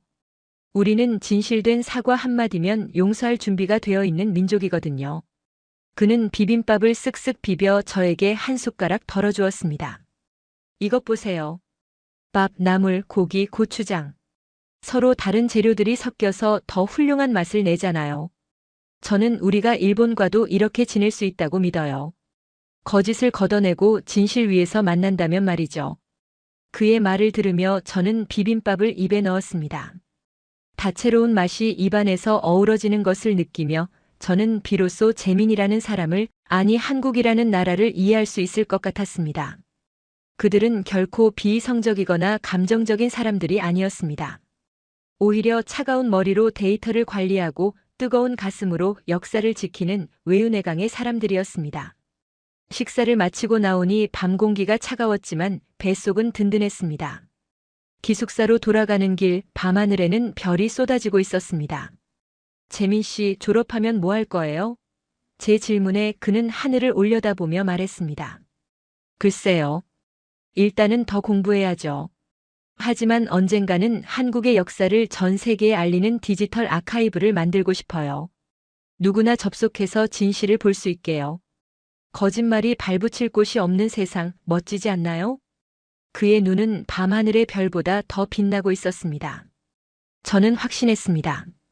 이 친구가 있는 한, 그리고 그가 사랑하는 조국 대한민국이 있는 한, 어떤 거짓도 진실을 덮을 수는 없을 것이라고요. 며칠 뒤 하버드 도서관의 지도 열람실에는 작은 변화가 생겼습니다. 사서들이 19세기 고지도 섹션에 새로운 안내문을 붙여놓은 것입니다. 이 지도의 동해, 이스트시 및 독도 표기는 당시의 국제적 표준을 반영하고 있습니다. 작지만 위대한 변화였습니다. 시간이 흘러 저는 졸업을 했고 지금은 역사학자가 되어 강단에 서고 있습니다. 가끔 학생들이 제게 묻습니다. 교수님, 역사를 연구할 때 가장 중요한 자세는 무엇입니까? 그럴 때면 저는 주저없이 하버드에서의 그 가을, 그 뜨거웠던 콜로키엄을 떠올립니다. 그리고 대답합니다. 권위를 의심하고 원본을 확인하십시오. 그리고 무엇보다 진실을 향한 용기를 가지십시오. 저 동방의 작은 나라에서 온 한 학생이 거대한 거짓의 성을 무너뜨렸던 것처럼 말입니다. 지금도 제 책상 한편에는 그때 재민이 선물해준 작은 태극기 배지가 놓여 있습니다. 그것은 저에게 단순한 기념품이 아닙니다. 세상 그 어떤 권력 앞에서도 굴하지 않고 오직 팩트와 정의로 승부했던 위대한 진실의 증표입니다. 언젠가 다시 한국에 가게 된다면 재민과 함께 그 맵고 뜨거웠던 김치찌개를 다시 한번 먹고 싶습니다. 그리고 말해주고 싶습니다. 당신이 옳았다고. 그리고 당신의 나라가 보여준 저력에 전 세계가 감동했다고 말입니다. 여러분, 오늘 들려드린 하버드에서의 기적 같은 이야기 어떻게 보셨습니까? 가슴 한구석이 웅장해지지 않으십니까? 우리는 흔히 계란으로 바위치기라는 말을 씁니다. 거대한 권력과 명성 앞에 개인의 힘은 미약해 보이기 때문입니다. 하지만 오늘 이야기 속 주인공 재민군은 보여주었습니다. 그 계란이 진실이라는 단단한 핵을 품고 있다면 바위도 깨트릴 수 있다는 것을 말입니다. 일본은 수십 년간 막대한 자본과 로비로 국제사회에서 역사를 지어왔습니다. 그들은 하버드라는 세계 최고의 간판 뒤에 숨어 자신들의 거짓을 세련된 논리로 포장했습니다. 하지만 그들이 간과한 것이 하나 있습니다. 바로 대한민국이 가진 기록의 힘과 우리 청년들의 지성입니다. 재민군이 오카다 교수를 무너뜨린 무기는 거창한 것이 아니었습니다. 우리 조상들이 목숨 걸고 지켜온 실록의 기록들, 그리고 그것을 세계 최고 수준의 디지털 아카이브로 구축해낸 대한민국의 IT 기술력이었습니다. 일본이 감정적이라고 폄하했던 우리는 사실 그 누구보다 차갑고 냉철한 이성으로 그리고 완벽한 증거로 그들을 압도했습니다. 이제 세계는 알고 있습니다. 대한민국은 더 이상 강대국의 눈치를 보며 침묵하는 작은 나라가 아닙니다. K컬처로 세계의 마음을 움직이고 반도체로 세계의 산업을 이끌며 이제는 당당한 팩트로 세계의 지성을 설득하는 나라가 되었습니다. 오늘 재민군이 하버드에서 쏘아 올린 작은 공은 단순한 논쟁의 승리가 아닙니다. 그것은 진실은 결코 침몰하지 않는다는 대한민국의 위대한 선언이었습니다. 지금 이 순간에도 보이지 않는 곳에서 역사를 바로잡기 위해 애쓰는 수많은 재민들이 있습니다. 그들이 지치지 않도록 우리가 뒤에서 든든한 버팀목이 되어주어야 하지 않을까요? 이야기를 마치며 지금 이 순간에도 보이지 않는 곳에서 대한민국의 역사를 지키기 위해 싸우고 계신 모든 분께 존경을 표합니다. 오늘 영상이 여러분의 가슴을 뜨겁게 만들었다면, 그리고 대한민국 국민임이 자랑스럽게 느껴지셨다면 구독과 좋아요를 꼭 눌러주세요. 그리고 댓글로 대한민국 만세, 자랑스러운 우리 청년들이라고 응원의 한마디를 남겨주십시오. 여러분의 댓글 하나하나가 모여 역사를 지키는 큰 힘이 됩니다. 저는 다음에도 우리 민족의 자긍심을 높여줄 더 감동적이고 가슴 벅찬 이야기로 다시 찾아오겠습니다. 시청해주셔서 감사합니다. 지금 중국 학계가 발칵 뒤집혔습니다. 베이징의 한 대학 연구실 깊은 곳에서 발견된 낡은 사서 한 권 때문입니다. 수천 년간 봉인되어 있던 이 기록이 세상에 나오는 순간 동북아시아의 역사는 송두리째 다시 쓰여야만 합니다. 중국 공안 당국이 급히 해당 연구실을 폐쇄하고 관련 자료를 압수하려 했지만 이미 한 양심 있는 원로 학자에 의해 그 내용의 일부가 해외로 유출되었습니다. 그가 목숨을 걸고 공개한 단 한 장의 지도, 그리고 그 옆에 적힌 충격적인 숫자. 이것은 단순한 유물이 아닙니다. 우리가 그동안 진실이라고 믿어왔던 상식을 산산조각 내는 거대한 폭탄입니다. 도대체 무엇이 적혀 있었기에 이토록 당황하는 걸까요? 우리가 교과서에서 배웠던, 그리고 전 세계가 알고 있던 그 나라의 크기는 기껏해야 한반도 북부에 머무르는 수준이었습니다. 하지만 중국의 정사, 그들이 가장 자랑하는 고대 백과사전, 통전의 기록은 전혀 다른 이야기를 하고 있습니다. 동서 6,000리. 이것은 기존에 알려진 것보다 무려 6배나 거대한 크기입니다. 현재의 베이징을 넘어 실크로드가 시작되는 내륙 깊숙한 곳까지 지배했던 거대 제국. 이것이 사실이라면 지금의 중국 영토 절반 이상은 사실 그 나라의 땅이었다는 결론이 나옵니다. 3,500억 달러 가치의 역사 공정이 무너질 위기 앞에 진실을 밝히려는 자와 덮으려는 자의 숨막히는 암투가 시작되었습니다. 이 충격적인 진실 뒤에는 평생을 바쳐 거짓된 역사를 바로잡으려 했던 한 이방인의 눈물겨운 사투가 숨어 있습니다. 거대 권력에 맞서 잃어버린 제국의 영광을 되찾아주려는 그의 양심 선언. 이 이야기가 묻히지 않고 세상에 널리 퍼질 수 있도록 시작 전 여러분의 구독과 좋아요는 진실을 밝히는 가장 큰 무기가 됩니다. 알림 설정까지 부탁드립니다. 그날 새벽 저는 떨리는 손으로 연구실에 불을 끄고 빗속으로 뛰쳐나왔습니다. 제 품에는 평생을 바쳐 연구했던, 하지만 절대 세상에 알려져서는 안 된다는 금기된 고서적이 안겨 있었습니다. 베이징의 차가운 새벽 공기가 폐부 깊숙이 들어왔지만 제 가슴 속에서 타오르는 뜨거운 무언가는 식지 않았습니다. 중국인인 제가 감히 조국의 역사관을 부정하고 이웃 나라의 위대함을 증명해야 하는 아이러니한 운명. 하지만 학자로서의 양심은 더 이상 침묵을 허락하지 않았습니다. 지금부터 들려드릴 이야기는 지도에서 지워졌던 6,000리 대제국에 관한 저의 참회록이자 위대한 당신들의 조상에게 바치는 헌사입니다. 안녕하십니까, 존경하는 한국의 시청자 여러분. 저는 중국 베이징의 한 대학에서 40년 넘게 동아시아 고대사를 가르쳤던 역사학자입니다. 지금부터 제가 드리는 말씀은 제 조국인 중국의 입장에서는 결코 달갑지 않은, 어쩌면 매국노라 손가락질 받을 수도 있는 위험한 고백입니다.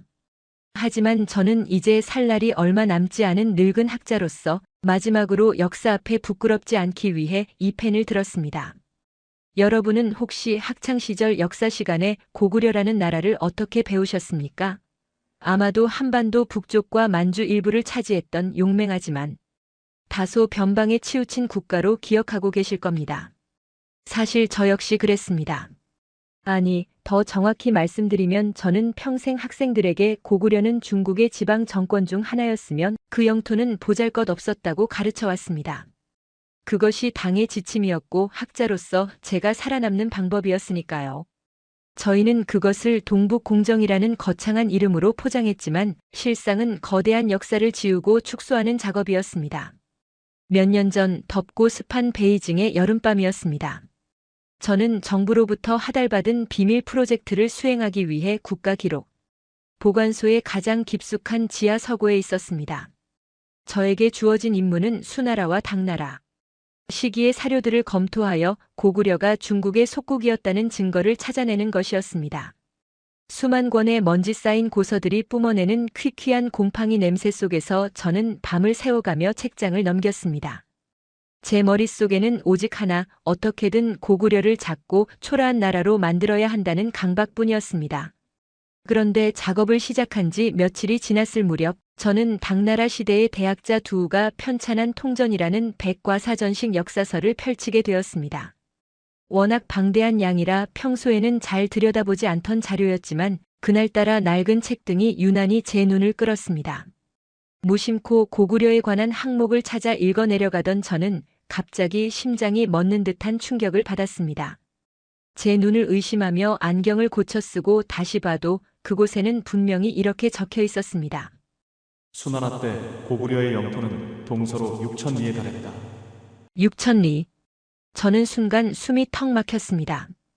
여러분, 6,000리가 어느 정도인지 감이 오십니까?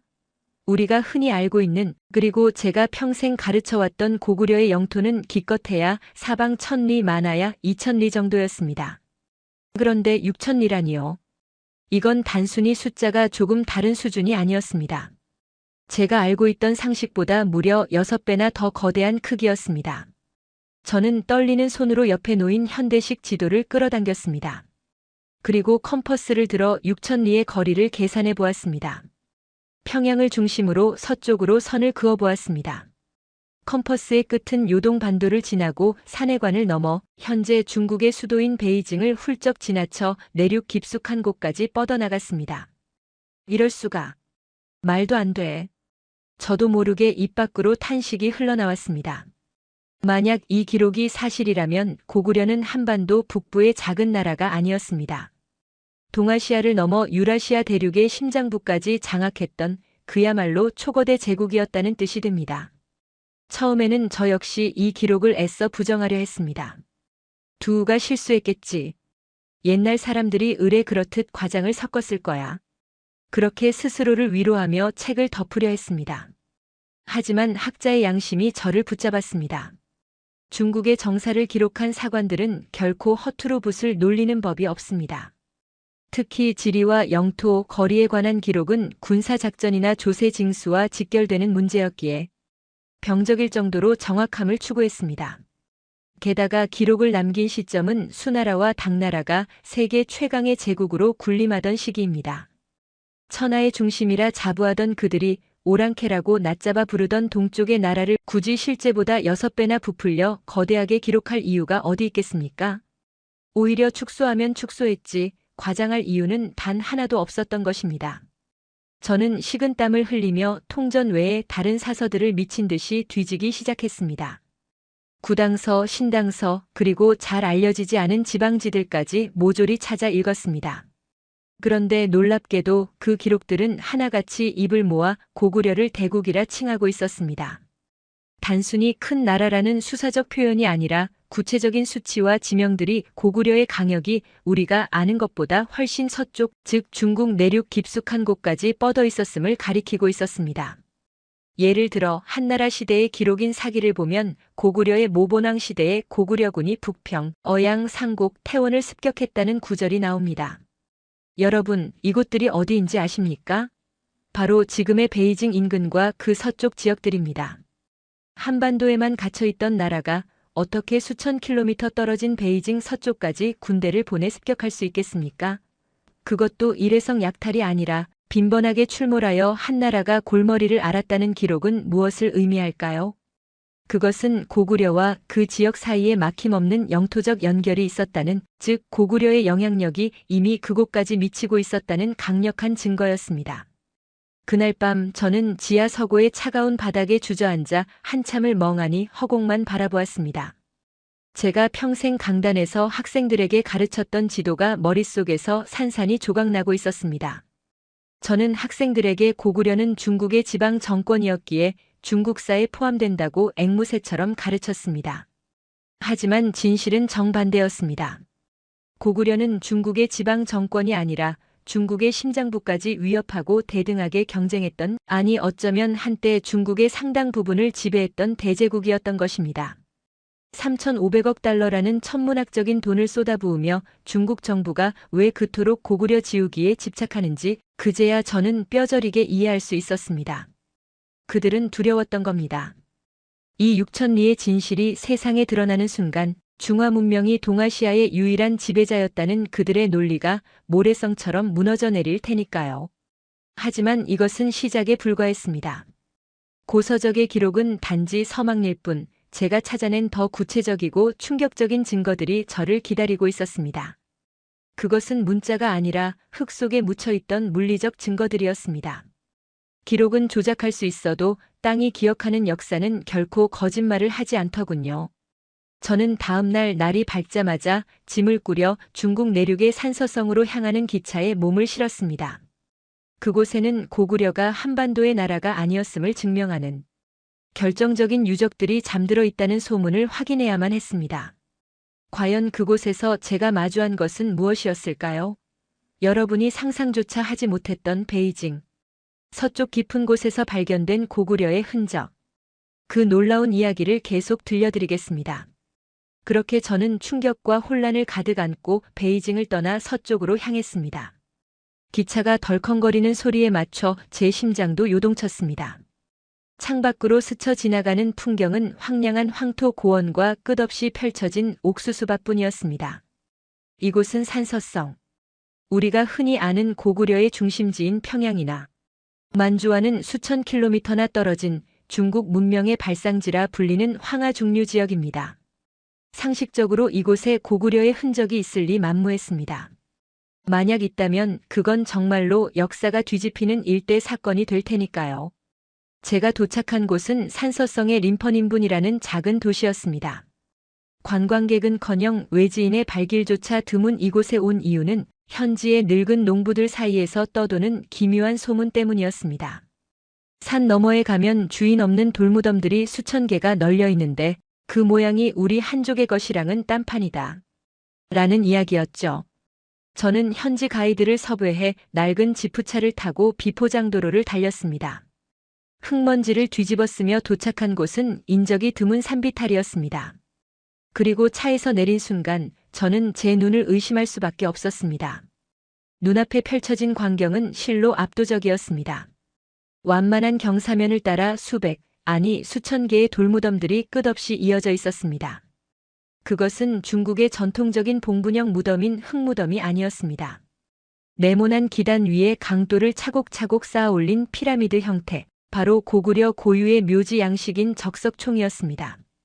저는 비틀거리며 무덤가로 다가갔습니다. 돌 하나를 집어들었습니다. 오랜 세월 비바람에 깎이고 이끼가 끼었지만 돌을 쌓아 올린 방식은 제가 지안집안이나 평양의 사진으로만 보았던 고구려의 축조술과 너무나 흡사했습니다. 교수님, 이건 흉노족의 무덤 아닐까요? 의같이 간 제자 녀석이 조심스럽게 물었습니다. 저는 고개를 저었습니다. 아니야. 흉노는 이런 식으로 돌을 정교하게 쌓지 않아. 이건 고구려야. 제 목소리는 가늘게 떨리고 있었습니다. 중국 내륙 깊숙한 곳, 그것도 황하 문명의 심장부라 할 수 있는 산서성. 한복판에 고구려 귀족들의 무덤인 적석총이 때로 존재한다니. 이것을 어떻게 설명해야 합니까? 단순히 전쟁 포로로 잡혀온 몇몇 사람들의 무덤이라기엔 그 규모가 너무나 방대했고 위치 또한 전략적 요충지였습니다. 이것은 일시적인 체류가 아니라 오랜 기간 이곳을 지배하고 통치했다는 명백한 증거였습니다. 더욱 놀라운 것은 그 주변에서 발견된 유물들이었습니다. 현지 박물관 수장고에는 출처가 불분명하다는 이유로 전시되지 못한 채 먼지만 뒤집어 쓰고 있는 유물들이 가득했습니다. 박물관장의 양해를 구해 수장고에 들어선 저는 나무 상자 하나를 열어보고는 그 자리에 얼어붙고 말았습니다. 그 안에는 녹슨 금동관 조각과 함께 독특한 형태의 토기들이 들어있었습니다. 특히 세 발 달린 솥 3조고 문양이 새겨진 토기 조각은 저를 전율케 했습니다. 그리고 또 다른 상자에서 나온 불상 하나. 한쪽 다리를 다른 쪽 무릎에 올리고 깊은 생각에 잠긴 듯한 미소를 띠고 있는 금동반가 사유상. 그 우아하고 세련된 곡선은 신라나 백제의 것과도 통하지만 힘차고 강인한 기상은 영락없는 고구려의 양식이었습니다. 이게 왜 여기 있는 거지? 저는 혼잣말을 되뇌었습니다. 반가 사유상은 삼국시대 한반도의 대표적인 불교 예술입니다. 그런데 이것이 산서성 남부에서 그것도 다량으로 출토되었다는 사실은 무엇을 말해줍니까? 당시 중국 학계는 이를 두고 북위 시대의 유물이라고 뭉뚱그려 설명하고 있었습니다. 하지만 북위의 불상 양식과는 확연히 달랐습니다. 북위의 불상이 엄격하고 도식적이라면 이 불상은 훨씬 더 자유분방하고 인간적인 따스함이 느껴졌습니다. 이것은 고구려인들이 이곳에 살며 그들의 종교와 문화를 꽃피웠다는 움직일 수 없는 증거였습니다. 저는 그날 밤 림펀의 허름한 여관방에서 잠을 이루지 못했습니다.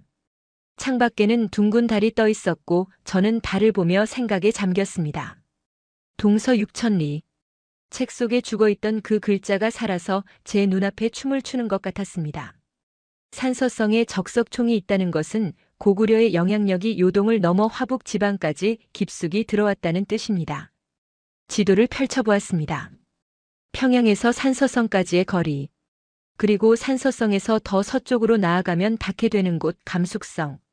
만약 고구려가 산서성을 넘어 감숙성까지 진출했다면 감숙성은 고대 실크로드의 관문인 하서회랑이 시작되는 곳입니다. 제 가슴이 쿵쾅거렸습니다. 만약 고구려가 실크로드의 입구까지 장악했었다면 고구려는 단순한 동북아시아의 패자가 아니었습니다. 동양과 서양을 잇는 무역로를 틀어쥐고 막대한 부와 정보를 독점했던 글로벌 제국이었다는 가설이 성립됩니다. 이것은 기존의 세계사를 다시 써야 할 만큼 엄청난 이야기였습니다. 로마 제국의 사신들이 고구려의 왕을 만나기 위해 이 길을 지났을지도 모른다는 상상에 이르자 온몸에 소름이 돋았습니다. 하지만 증거가 더 필요했습니다. 산서성의 적석총만으로는 부족했습니다. 더 서쪽 실크로드의 길목에서도 고구려의 흔적을 찾아야만 했습니다. 그래야만 동서 6천리라는 퍼즐의 마지막 조각을 맞출 수 있을 테니까요. 저는 다음 목적지를 감숙성의 도낭두낭으로 정했습니다. 사막의 모래바람 속에 숨겨진 천년의 비밀을 찾기 위해서였죠. 그런데 떠나기 전 저는 우연히 들른 시골 마을의 작은 사당에서 기이한 벽화를 마주치게 되었습니다. 그 벽화 속 인물들이 입고 있는 옷, 깃과 소매에 색동 천을 댄 저고리, 그리고 머리에 쓴 새 깃털 장식 모자조우관. 그것은 중국인의 복식이 아니었습니다. 바로 고구려 사신들이 입던 조우관이었습니다. 벽화 속의 고구려인은 당당한 모습으로 말을 타고 호랑이를 사냥하고 있었습니다. 그 역동적인 모습은 고구려 무용총의 수렵도를 그대로 옮겨놓은 듯 했습니다. 이 마을 사람들은 옛날부터 이 그림을 동쪽에서 온 신이라고 불렀다오. 사당직이 노인의 말에 저는 전율했습니다. 그들은 고구려인을 신으로 모시고 있었던 것입니다. 중국 내륙 깊은 곳 시골 마을에서 고구려인이 숭배의 대상이었다니. 도대체 고구려라는 나라는 어디까지 뻗어나갔던 것일까요? 저는 흥분된 마음을 가라앉히며 감숙성행 기차표를 끊었습니다. 이제 제 여정은 단순한 학문적 호기심을 넘어섰습니다. 이것은 잃어버린 제국, 잊혀진 영광을 찾아 떠나는 순례길이나 다름없었습니다. 과연 실크로드의 모래바람 속에는 또 어떤 놀라운 진실이 저를 기다리고 있을까요? 사막 한가운데서 발견된 충격적인 기록, 그 이야기를 계속 들려드리겠습니다. 덜컹거리는 기차는 황하를 건너 서쪽으로, 더 서쪽으로 끊임없이 달렸습니다. 창밖의 풍경은 어느새 푸른 숲에서 황량한 갈색의 대지로 바뀌어 있었습니다. 이곳은 감숙성. 고대 중국이 서역과 통하는 유일한 통로이자 흉노와 돌궐, 티베트 등 수많은 유목 민족이 각축을 벌였던 역사의 현장입니다. 베이징에서 이곳까지는 꼬박 20시간이 넘게 걸리는 먼 거리입니다. 저는 차창에 머리를 기댄 채 생각에 잠겼습니다. 도대체 나는 무엇을 확인하기 위해 이 먼 길을 떠나온 것인가? 제 머릿속에는 여전히 동서 육천리라는 단어가 망령처럼 맴돌고 있었습니다. 만약 산서성에서 보았던 그 적석총들이 고구려의 동쪽 경계가 아니라 영토의 중간 지점이었다면 고구려의 서쪽 끝은 과연 어디란 말입니까?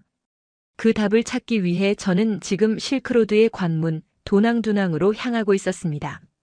밤이 깊어 도착한 도낭의 공기는 차갑고 건조했습니다. 모래 섞인 바람이 불 때마다 수천 년 전 이곳을 지나갔을 낙타 상인들의 방울 소리가 들리는 듯 했습니다.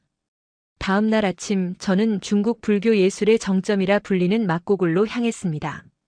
수천 개의 불상과 벽화가 있는 이곳은 일반 관광객들에게 공개된 구역과 학술, 연구 목적으로만 접근이 허용된 특별보호구역으로 나뉩니다. 저는 베이징 대학 교수라는 신분증을 내밀고 관리인의 의심스러운 눈초리를 피해 굳게 잠긴 철문을 열고 들어갔습니다. 어두컴컴한 동굴 안 손전등 불빛에 의지해 벽화를 하나하나 훑어보던 제 눈에 믿을 수 없는 형상이 들어왔습니다. 그것은 7세기경 그려진 것으로 추정되는 제왕도의 일부였습니다. 그 그림 속에는 당시 당나라 황제를 아련하기 위해 찾아온 각국의 사신들이 그려져 있었습니다. 서역의 곱슬머리 상인, 남쪽의 피부 검은 사신들 사이에 유독 눈에 띄는 인물들이 있었습니다. 머리에 새 깃털을 꽂은 조우관을 쓰고 허리에는 은장도를 찼으며 둥근 고리무늬가 있는 비단옷을 입은 사람들. 바로 고구려의 사신들이었습니다. 그런데 이상했습니다. 보통 중국의 화공들은 중화 사상에 젖어 외국 사신들을 굽실거리거나 초라하게 묘사하기 마련입니다. 그러나 벽화 속 고구려 사신들은 달랐습니다. 그들은 당당히 가슴을 펴고 있었고 그 위치 또한 황제의 바로 측근, 즉 가장 높은 상석을 차지하고 있었습니다. 심지어 그들의 표정에는 비굴함 대신 여유와 위엄이 서려 있었습니다. 이것은 무엇을 의미할까요? 당시 고구려가 당나라와 대등한 위치, 혹은 그 이상의 위상을 가진 국가였다는 반증이 아닐까요? 저는 벽화 앞에서 전율했습니다. 하지만 더 큰 충격은 그 옆에 적힌 작은 글귀였습니다. 흐릿해져 거의 알아볼 수 없었지만 저는 확대경을 꺼내 들고 숨을 죽인 채 그 글자를 해독해 나갔습니다. 거기에는 놀랍게도 평양이라는 단어가 포함된 지명이 적혀 있었습니다. 순간 제 머릿속에 번개 같은 깨달음이 스쳤습니다. 한국의 사서나 중국의 기록에 등장하는 평양이라는 지명. 우리는 그것을 당연히 현재 북한 평양이라고만 생각해왔습니다. 하지만 중국의 고대 지리지들을 연구하다 보면 기이한 점을 발견하게 됩니다.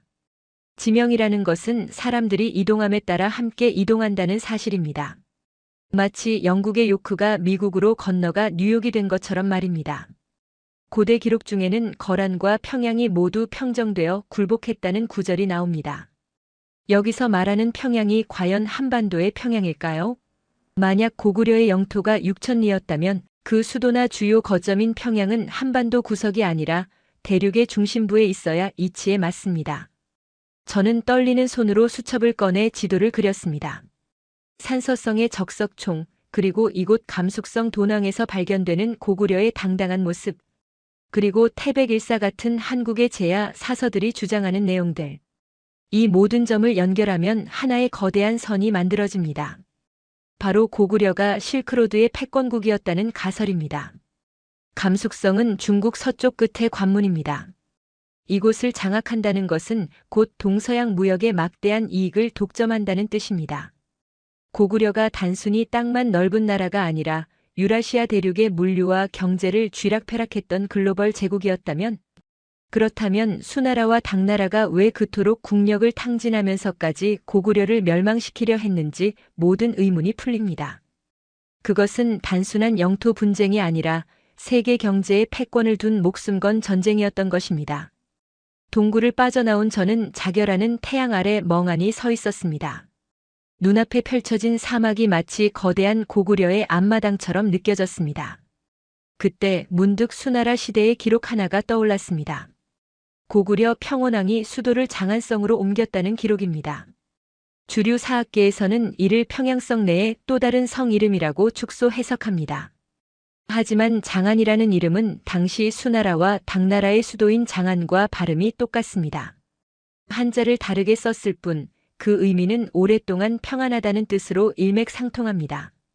만약 고구려가 자신들의 수도를 장안, 즉 현재의 시안서안 근처나 그의 버금가는 중원 내륙의 어딘가로 천명했다면 이것은 중국 황제에 대한 정면 도전이자 내가 곧 천하의 중심이다라는 고구려의 천하관을 선포한 것입니다. 제 가슴이 미친 듯이 뛰기 시작했습니다. 시안서안은 산서성 바로 아래 섬서성의 성도입니다. 제가 산서성 림펀에서 보았던 그 수많은 적석 총무리, 그것이 만약 고구려가 장안시안을 공략하거나 혹은 그 인근을 장악했던 흔적이라면, 그렇다면 고구려의 영토는 한반도에서 시작해 만주를 넘어 베이징을 지나 황하 문명의 심장부인 장안과 낙양 근처까지 뻗어 있었다는 결론에 도달합니다. 이것이 바로 중국 사서들이 기록한 동서 6천리의 실체였던 것입니다. 저는 그 자리에서 주저앉아 오열하고 싶었습니다. 이렇게 명백한 증거들이, 이렇게 광활한 영토의 흔적들이 곳곳에 남아있는데 왜 우리는, 그리고 당신들 한국인들은 이 위대한 역사를 잊어버린 것입니까? 중국은 이 사실이 두려워 동북공정이라는 거대한 콘크리트로 역사를 덮어버리려 하고 있습니다. 그들이 진짜 감추고 싶은 것은 고구려가 한반도의 작은 나라가 아니라 중원 대륙의 절반을 호령했던 또 다른 중화, 아니 대고구려였다는 사실일 것입니다. 하지만 여행은 여기서 끝이 아니었습니다. 감숙성 박물관의 한 구석, 아무도 주목하지 않는 전시관에서 저는 제 눈을 의심케 하는 또 하나의 결정적인 유물을 발견했습니다. 그것은 바로 금으로 만든 장식품이었습니다. 얼핏 보면 평범한 유목민의 장신구처럼 보였지만 그 세공 기술과 문양은 너무나도 익숙한 것이었습니다. 바로 신라의 금관총이나 고구려의 고분에서나 볼 수 있는 누금 기법금 알갱이를 붙여 만드는 기술과 출자형 장식이었습니다. 감숙성에서 출토된 이 금제 장식이 의미하는 바는 명확했습니다. 고구려의 장인들이 이곳에 살았거나 고구려의 문화가 이곳을 지배했다는 것입니다. 박물관을 나서는 제 발걸음은 천근만근 무거웠지만 동시에 제 가슴 속에는 뜨거운 불덩이가 타오르고 있었습니다. 이제 저는 확신할 수 있습니다. 6천리라는 숫자는 과장이 아니었습니다. 그것은 우리가 잃어버린, 아니 빼앗긴 제국의 실제 크기였습니다. 베이징으로 돌아가는 기차 안에서 저는 결심했습니다. 이 모든 사실을 정리하여 세상에 알려야 한다고. 비록 제 조국이 저를 배신자로 낙인 찍을지라도 진실을 덮을 수는 없습니다. 그러나 베이징에 도착하자마자 저를 기다리고 있던 것은 연구실의 폐쇄와 공안의 감시였습니다. 제 연구가 핵심에 다가가자 누군가가 저를 주시하기 시작한 것입니다. 하지만 저는 멈출 수 없었습니다. 마지막으로 확인해야 할 것이 하나 더 남아 있었기 때문입니다. 그것은 문헌이나 유물이 아닌 사람들의 기억 속에 남아있는 고구려의 흔적이었습니다. 중국인들이 자신들의 조상이라고 믿고 제사를 지내는 사당들, 그 속에 숨겨진 엉뚱한 진실. 한족이 아닌 고구려 장수를 신으로 모시고 있는 기막힌 현장들이 중국 곳곳에 숨어 있습니다. 이제 저는 중국 민간 신앙 속에 박제되어 살아 숨쉬는 고구려의 영혼들, 그리고 정부의 탄압 속에서도 제가 어떻게 이 기록들을 지켜냈는지 그 긴박했던 순간들을 말씀드리겠습니다.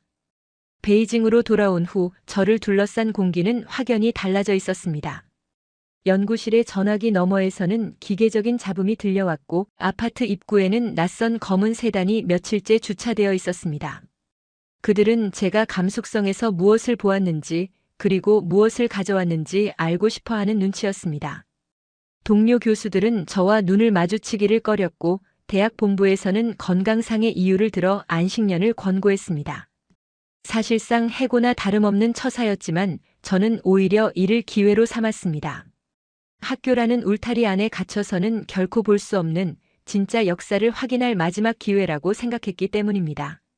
문헌은 불태워질 수 있고 유물은 박물관 수장고 깊은 곳에 유폐될 수 있지만 사람들의 입에서 입으로 전해지는 기억만큼은 권력도 어찌할 수 없는 법입니다. 제가 마지막으로 향한 곳은 허베이성 하북성의 깊은 산골, 태행산맥 줄기에 자리 잡은 왕가장이라는 이름 없는 마을이었습니다. 지도에도 잘 나오지 않는 이 빈촌을 찾은 이유는 수십 년 전 민속학 조사를 다녀왔던 선배 교수가 술자리에서 흘리듯 했던 기묘한 이야기 때문이었습니다. 그 마을 사람들은 춘절이나 중추절 같은 중국 명절은 대충 지내면서 음력 10월만 되면 온 마을이 뒤집어질 듯 거대한 제사를 지낸다네. 그런데 그들이 모시는 신의 이름이 아주 괴상해. 비포장도로를 몇 시간이나 달려 마을 입구에 들어서자 붉은 깃발이 나부끼는 낡은 사당 하나가 눈에 들어왔습니다. 겉보기에는 관우나 토지신을 모시는 평범한 중국 사당처럼 보였습니다. 하지만 안으로 들어선 순간 저는 등줄기를 타고 흐르는 서늘한 전율을 느꼈습니다. 향 냄새가 자욱한 본당 중앙에 모셔진 거대한 신상. 붉은 얼굴에 긴 수염을 기른 관우의 모습이 아니었습니다. 갑옷을 입고 호랑이 가죽을 걸친 채 오른손에는 긴 창을, 왼손에는 독특한 형태의 둥근 고리자루 칼 한두 대도를 쥐고 있는 장군의 형상이었습니다. 그리고 결정적으로 그 신상의 머리에는 양옆으로 꿩 깃털을 꽂은 절풍조우관이 씌워져 있었습니다. 중국 한족의 마을 한복판에 고구려 장수의 형상을 한 신이라니. 저는 촌장으로 보이는 노인에게 떨리는 목소리로 물었습니다. 어르신, 이분은 누구십니까? 어찌하여 이런 복장을 하고 계십니까? 노인은 곰방대 연기를 길게 내뿜으며 무심한 듯 대답했습니다. 우리는 이분을 가오리 다왕 혹은 동쪽에서 오신 장군님이라고 부른다오. 아주 먼 옛날 탐관 오리들이 곡식을 빼앗고 우리를 죽이려 할 때 동쪽에서 번개처럼 나타나 우리를 구해주고 배불리 먹여주신 분이지. 황제보다 더 무서우면서도 우리 같은 백성에게는 한없이 자비로운 분이셨어.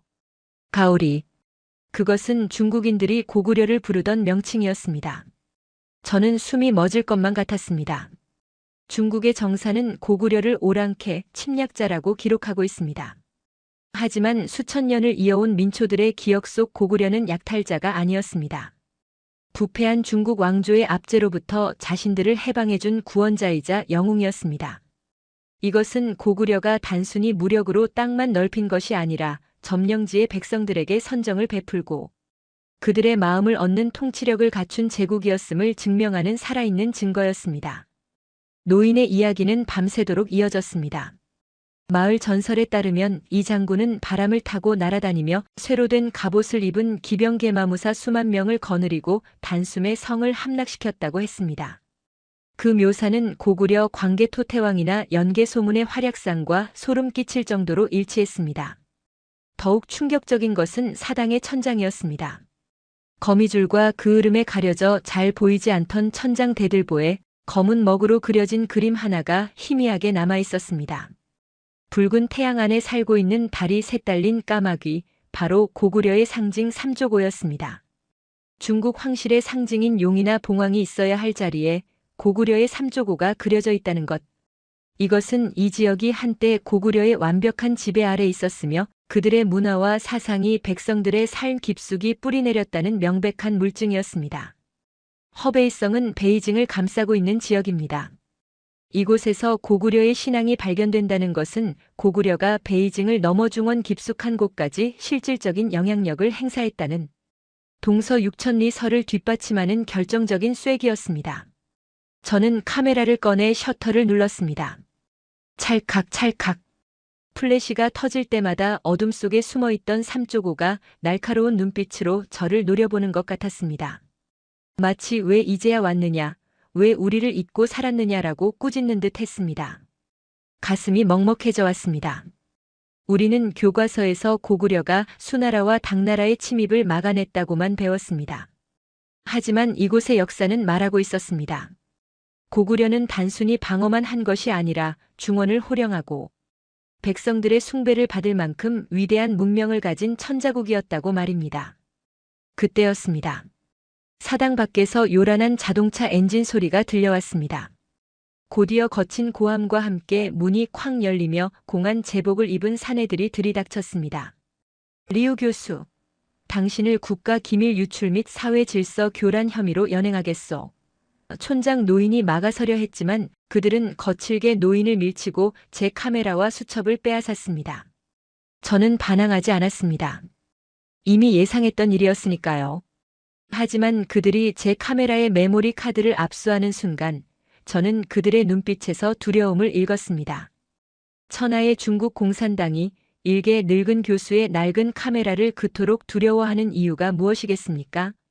그 안에 담긴 진실이 그들이 쌓아 올린 가짜 역사의 탑을 무너뜨릴 수 있는 폭탄이기 때문입니다. 베이징으로 압송되는 차 안에서 저는 창밖으로 멀어지는 마을을 하염없이 바라보았습니다. 어둠 속에 잠긴 사당 위로 붉은 달이 떠 있었습니다. 비록 제 기록은 압수당했지만 제 머릿속과 가슴에 새겨진 그날의 광경은 누구도 지울 수 없습니다. 취조실의 차가운 철제 책상 앞에서 수사관은 저에게 으름장을 놓았습니다. 이따위 미친 소리를 누가 믿을 것 같아? 고구려는 중국의 지방 정권일 뿐이야. 내가 본 건 다 헛것이고 조작된 거야. 당장 모든 주장을 철회하고 조용히 은퇴해. 그들의 협박은 역설적으로 저에게 확신을 주었습니다. 아, 내가 찾은 것이 진짜구나. 그들이 이토록 필사적으로 감추려는 것을 보니 고구려는 정말로 6,000리 대제국이었구나. 저는 수사관의 눈을 똑바로 쳐다보며 말했습니다. 당신들은 내 입을 막을 수 있고 책을 불태울 수는 있을 겁니다. 하지만 저 산골 마을 촌부들의 제사상까지 엎을 수는 없을 겁니다. 1500년이 지난 지금도 그들은 매년 고구려의 왕에게 절을 올리고 있습니다. 그것이 민심이고 그것이 진짜 역사입니다. 며칠간의 강도 높은 조사 끝에 저는 풀려났습니다. 하지만 더 이상 강단에 설 수 없게 되었고 제 모든 연구 자료는 폐기 처분되었습니다. 저는 하루아침에 명예로운 학자에서 정신 나간 노인 취급을 받게 되었습니다. 하지만 저는 멈추지 않았습니다. 감시가 소홀한 틈을 타 저는 기억 속에 남아있는 모든 퍼즐 조각들을 맞추기 시작했습니다. 기록은 사라졌지만 진실은 제 안에 살아있으니까요. 이제 마지막 이야기가 남았습니다. 왜 우리는 이 거대한 역사를 잊어버리게 되었는가? 그리고 중국은 왜 3,500억 달러라는 천문학적인 돈을 쏟아부으며 고구려 지우기에 목숨을 거는가? 이 거대한 음모의 실체와 이제 우리, 아니 여러분, 한국인들이 해야 할 일이 무엇인지에 대해 피를 토하는 심정으로 말씀드리고자 합니다. 지도에서 지워진 나라 그러나 결코 사라지지 않은 제국의 마지막 비밀. 그 가슴 아픈 결말을 바로 이어서 전해드리겠습니다. 이제 긴 이야기의 끝자락에 도달했습니다. 공안의 감시 속에서 연구실을 뺏기고 평생 쌓아온 명예가 바닥에 떨어진 지금 저는 베이징 외곽의 낡은 아파트에 집거하며 이 글을 쓰고 있습니다. 창밖으로는 스모그 가득한 회색 하늘만이 보일 뿐입니다. 하지만 제 눈앞에는 여전히 선명합니다. 산서성의 그 거대한 적석총 군락, 도낭의 벽화 속에서 당당히 어깨를 펴고 있던 고구려 사신 그리고 허베이성 산골 마을 사람들이 신으로 모시던 고구려 장수의 모습이 말입니다. 많은 분이 의아해하실 겁니다. 도대체 왜 중국 정부는 무려 3,500억 달러라는 천문학적인 예산을 쏟아부으며 동북공정이라는 이름으로 고구려 역사를 훔치려 하는가? 단순히 과거의 영광을 차지하고 싶어서일까요? 아닙니다. 그 이유는 훨씬 더 현실적이고 그들에게는 치명적인 공포 때문입니다. 중국은 수많은 민족으로 이루어진 국가입니다. 만약 고구려가 중국의 지방 정권이 아니라 중국과 대등하거나 혹은 중국의 심장부를 지배했던 독자적인 천자국이었다는 사실이 공인된다면 어떻게 될까요? 현재 중국 영토의 상당 부분인 만주와 내몽골, 심지어 화북 지방에 대한 역사적 정통성이 흔들리게 됩니다. 더욱이 그들이 가장 두려워하는 시나리오, 즉 언젠가 남북한이 통일되어 강력한 국력을 갖게 되었을 때 이 땅은 원래 우리의 역사적 강역이었다라고 주장할 수 있는 명분이 생기는 것을 그들은 죽기보다 두려워하는 것입니다. 그래서 그들은 아예 싹을 자르려는 겁니다. 고구려를 중국사로 편입시켜버리면 나중에 한국이 통일되더라도 감히 영토에 대한 권리를 주장할 수 없을 테니까요. 하지만 여기서 저는 뼈아픈 질문을 하나 던져야겠습니다. 중국이 이렇게 필사적으로 역사를 조작하고 훔치려 할 때 과연 한국의 여러분은 무엇을 하고 있었습니까? 제가 만난 한국의 젊은 유학생들은 고구려의 역사를 그저 수능 시험을 위한 암기, 과목 정도로만 생각하고 있었습니다. 심지어 어떤 학자들은 중국의 사료에 명백히 6천리라고 적혀 있음에도 그건 중국의 과장이니 믿을 수 없다라며 스스로 역사를 축소하고 왜소화시켰습니다. 이것은 겸손이 아닙니다. 이것은 직무유기이자 위대한 선조들에 대한 모독입니다. 중국의 사서 편찬자들조차 인정하고 두려워했던 그 광활한 영토를 왜 후손인 여러분이 먼저 부정하고 쪼그라뜨린단 말입니까? 반도 사관이라는 좁은 우리에 갇혀 스스로 대륙의 주인이었다는 기억을 거세해버린 것은 아닙니까? 저는 중국인입니다. 제 조국이 잘 되기를 바라는 평범한 노인입니다. 하지만 학자로서의 양심은 국경을 초월합니다. 진실은 누구의 소유물도 아닙니다. 고구려는 그 위대한 제국은 한족인 저의 조상들이 세운 나라가 아닙니다. 바로 당신들 한국인의 피 속에 흐르는 그 뜨거운 기상의 원료입니다. 6천리라는 숫자는 단순한 영토의 크기가 아닙니다. 그것은 꿈의 크기이자 배포의 크기입니다. 좁은 한반도에 갇혀 아웅다웅 싸우는 것이 아니라 말을 타고 대륙을 질주하며 천하를 호령했던 그 거대한 기백. 그것이 바로 고구려 정신입니다. 지금 한국이 세계 속에서 K문화로, 경제로, 기술로 놀라운 성취를 이루고 있는 것도 어쩌면 그 피 속에 잠재된 고구려의 유전자가 다시 깨어나고 있기 때문 아닐까요? 이제 저는 등불 앞의 바람처럼 위태로운 처지입니다. 이 원고가 세상에 공개되고 나면 저에게 어떤 일이 닥칠지 모릅니다. 아마도 저는 소리 소문 없이 사라지거나 영원히 침묵을 강요받게 되겠지요. 하지만 후회는 없습니다. 제가 본 진실, 그 압도적인 역사의 증거들을 단 한 사람에게라도 더 전할 수만 있다면 제 인생은 그것으로 충분합니다. 부디 간곡히 부탁드립니다. 이 이야기를 듣고 계신 한국의 시청자 여러분, 분노하십시오. 그리고 기억하십시오. 빼앗긴 역사는 되찾아올 수 있지만 잊어버린 역사는 영원히 사라집니다. 중국이 콘크리트로 덮어버린 유적들, 왜곡해버린 교과서들, 그 너머에 있는 진짜 고구려를 보십시오. 베이징의 서쪽 끝, 실크로드의 모래바람 속에 묻혀있는 당신들의 조상을 찾아내십시오. 그들은 1500년이 지난 지금도 그 낯선 땅에서 후손들이 자신들을 기억해 주기를, 우리는 자랑스러운 고구려인이다라고 외쳐주기를 기다리고 있습니다. 지도는 종이 위에 그리는 것이 아니라 사람의 마음속에 그리는 것입니다.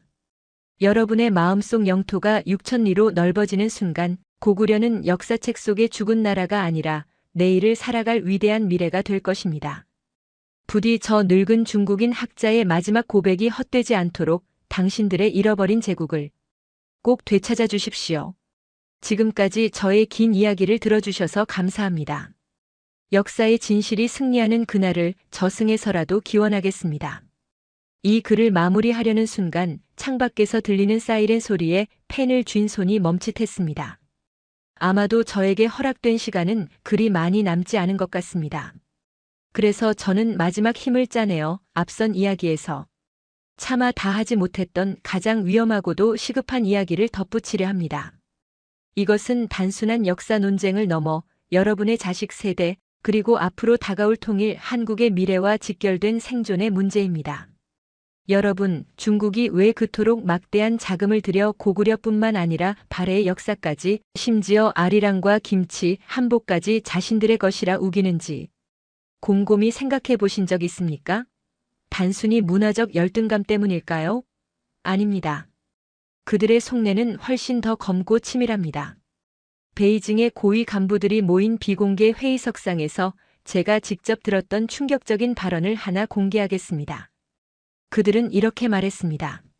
한반도가 통일되는 순간 한국인들은 반드시 간도 협약의 무효를 주장할 것이다. 그때 고구려와 발해가 한국의 역사로 남아있다면 우리는 동북 삼성만주의 영토권을 주장할 명분을 잃게 된다. 그러니 통일이 오기 전에 역사라는 뿌리부터 완전히 잘라내어 중국의 것으로 만들어야 한다. 소름 끼치지 않습니까? 1909년 일제가 남의 나라 땅인 간도를 멋대로 청나라에 넘겨준 간도협약. 국제법적으로 명백한 불법이자 무효인 이 조약 때문에 여러분의 땅은 지금도 중국의 지배하에 놓여 있습니다. 중국 지도부는 알고 있습니다. 언젠가 한국이 힘을 키우고 통일이 되면 국제사회에 이 불법성을 알리고 고토 회복을 요구할 것이라는 사실을 말입니다. 그들이 가장 두려워하는 시나리오가 바로 이것입니다. 그래서 그들은 3,500억 달러라는 돈을 역사 세탁 비용으로 쓰고 있는 것입니다. 고구려가 중국의 지방 정권이었다고 우겨야만 나중에 한국이 원래 우리 땅 내 나라라고 했을 때 무슨 소리냐, 옛날부터 중국 땅이었다라고 반박할 수 있기 때문입니다. 즉, 지금 벌어지고 있는 역사 전쟁은 과거의 자존심 싸움이 아닙니다. 이것은 미래의 영토 전쟁을 위한 예행 연습입니다. 제가 연구했던 고지도들, 그 속에 그려진 6,000리의 국경선은 단순히 옛날 이야기가 아닙니다. 그것은 여러분이 언젠가 되찾아야 할, 그리고 중국이 필사적으로 뺏기지 않으려 발버둥치는 부동산 등기 권리증이나 다름없습니다. 그런데 정작 땅 주인인 여러분은 왜 침묵하고 계십니까? 왜 남의 집 강도가 문패를 바꿔 달고 있는데도 설마 진짜 뺏어가겠어? 라며 팔짱만 끼고 계십니까? 저는 늙고 병든 중국인 학자일 뿐입니다. 제 나라의 국익을 위해 평생을 살았지만 진실을 외면하는 것은 학자가 할 짓이 아니기에, 그리고 남의 것을 훔치는 것은 부끄러운 일이기에 이렇게 내부 고발을 합니다. 제가 만난 고구려는 그 기상은 결코 대륙의 한 구석에 찌그러져 있을 그릇이 아니었습니다. 만주 벌판을 호령하던 개마무사의 말발굽 소리는 멈춘 것이 아니라 잠시 숨을 고르고 있을 뿐입니다. 그 숨결을 다시 깨우는 것은 오직 여러분의 몫입니다. 한국의 중장년 여러분, 그리고 청년 여러분, 부디 백두산에 가보십시오. 중국 쪽에서 올라가면 장백산이라는 비석이 서 있습니다. 그들은 백두산을 자신들의 영산이라 가르치고 고구려 유적지에는 중화민족의 유산이라는 팻말을 박아놓았습니다. 그 현장을 똑똑히 눈에 담고 가슴에 분노를 새기십시오. 그리고 자녀들에게 가르치십시오. 저 광활한 만주 벌판이, 저 웅장한 백두산이, 그리고 베이징 근처까지 호령했던 그 기상이 바로 너희들의 것이다라고 말입니다. 이제 문을 두드리는 소리가 거칠어지고 있습니다.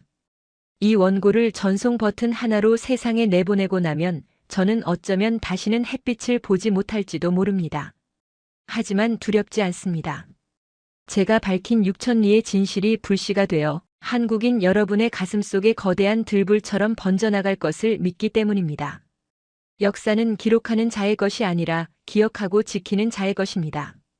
부디 저의 이 마지막 목숨건, 고백이 잠자고 있던 여러분의 고구려 DNA를 깨우는 기폭제가 되기를 간절히 소망합니다.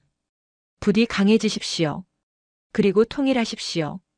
그리하여 놈들이 가장 두려워하는 그날 당당하게 잃어버린 고토를 밟고 서서 동아시아의 진정한 주인이 누구인지 전 세계에 포효해 주십시오.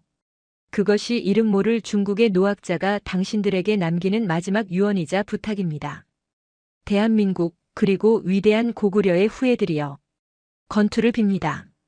이 사연은 익명의 제보자가 보내온 기록을 바탕으로 재구성되었습니다. 진실을 알리기 위해 희생을 감수한 그의 용기에 깊은 경의를 표합니다. 오늘 전해드린 이 충격적인 이야기, 여러분은 어떻게 들으셨습니까? 누군가는 믿기 힘든 이야기라 할 것이고 누군가는 가슴이 뜨거워지는 전율을 느꼈을 것입니다. 하지만 분명한 것은 우리가 알고 있는 것보다 우리 역사는 훨씬 더 위대할지도 모른다는 사실입니다. 중국의 한 양심 있는 학자가 목숨을 걸고 전해온 이 메시지가 단순히 울림으로만 끝나지 않기를 바랍니다. 역사를 잊은 민족에게 미래는 없습니다. 우리가 기억하는 한 고구려는 결코 사라지지 않습니다. 지금 여러분의 가슴이 뜨거워지셨다면 이 영상을 주변에 널리 공유해 주십시오. 역사를 잊은 민족에게 미래는 없다는 말, 그것은 단순한 격언이 아닙니다. 지금 이 순간에도 우리의 역사는 지워지고 있습니다. 좋아요와 구독, 그리고 댓글로 여러분의 다짐을 남겨주세요. 우리의 관심이 모여 거대한 역사를 지키는 방패가 됩니다. 여러분의 작은 관심이 모여 잃어버린 역사를 되찾는 큰 힘이 됩니다. 저는 내일도 세계 곳곳에 숨겨진 가슴 벅찬 우리의 이야기를 찾아 다시 돌아오겠습니다. 시청해주셔서 감사합니다.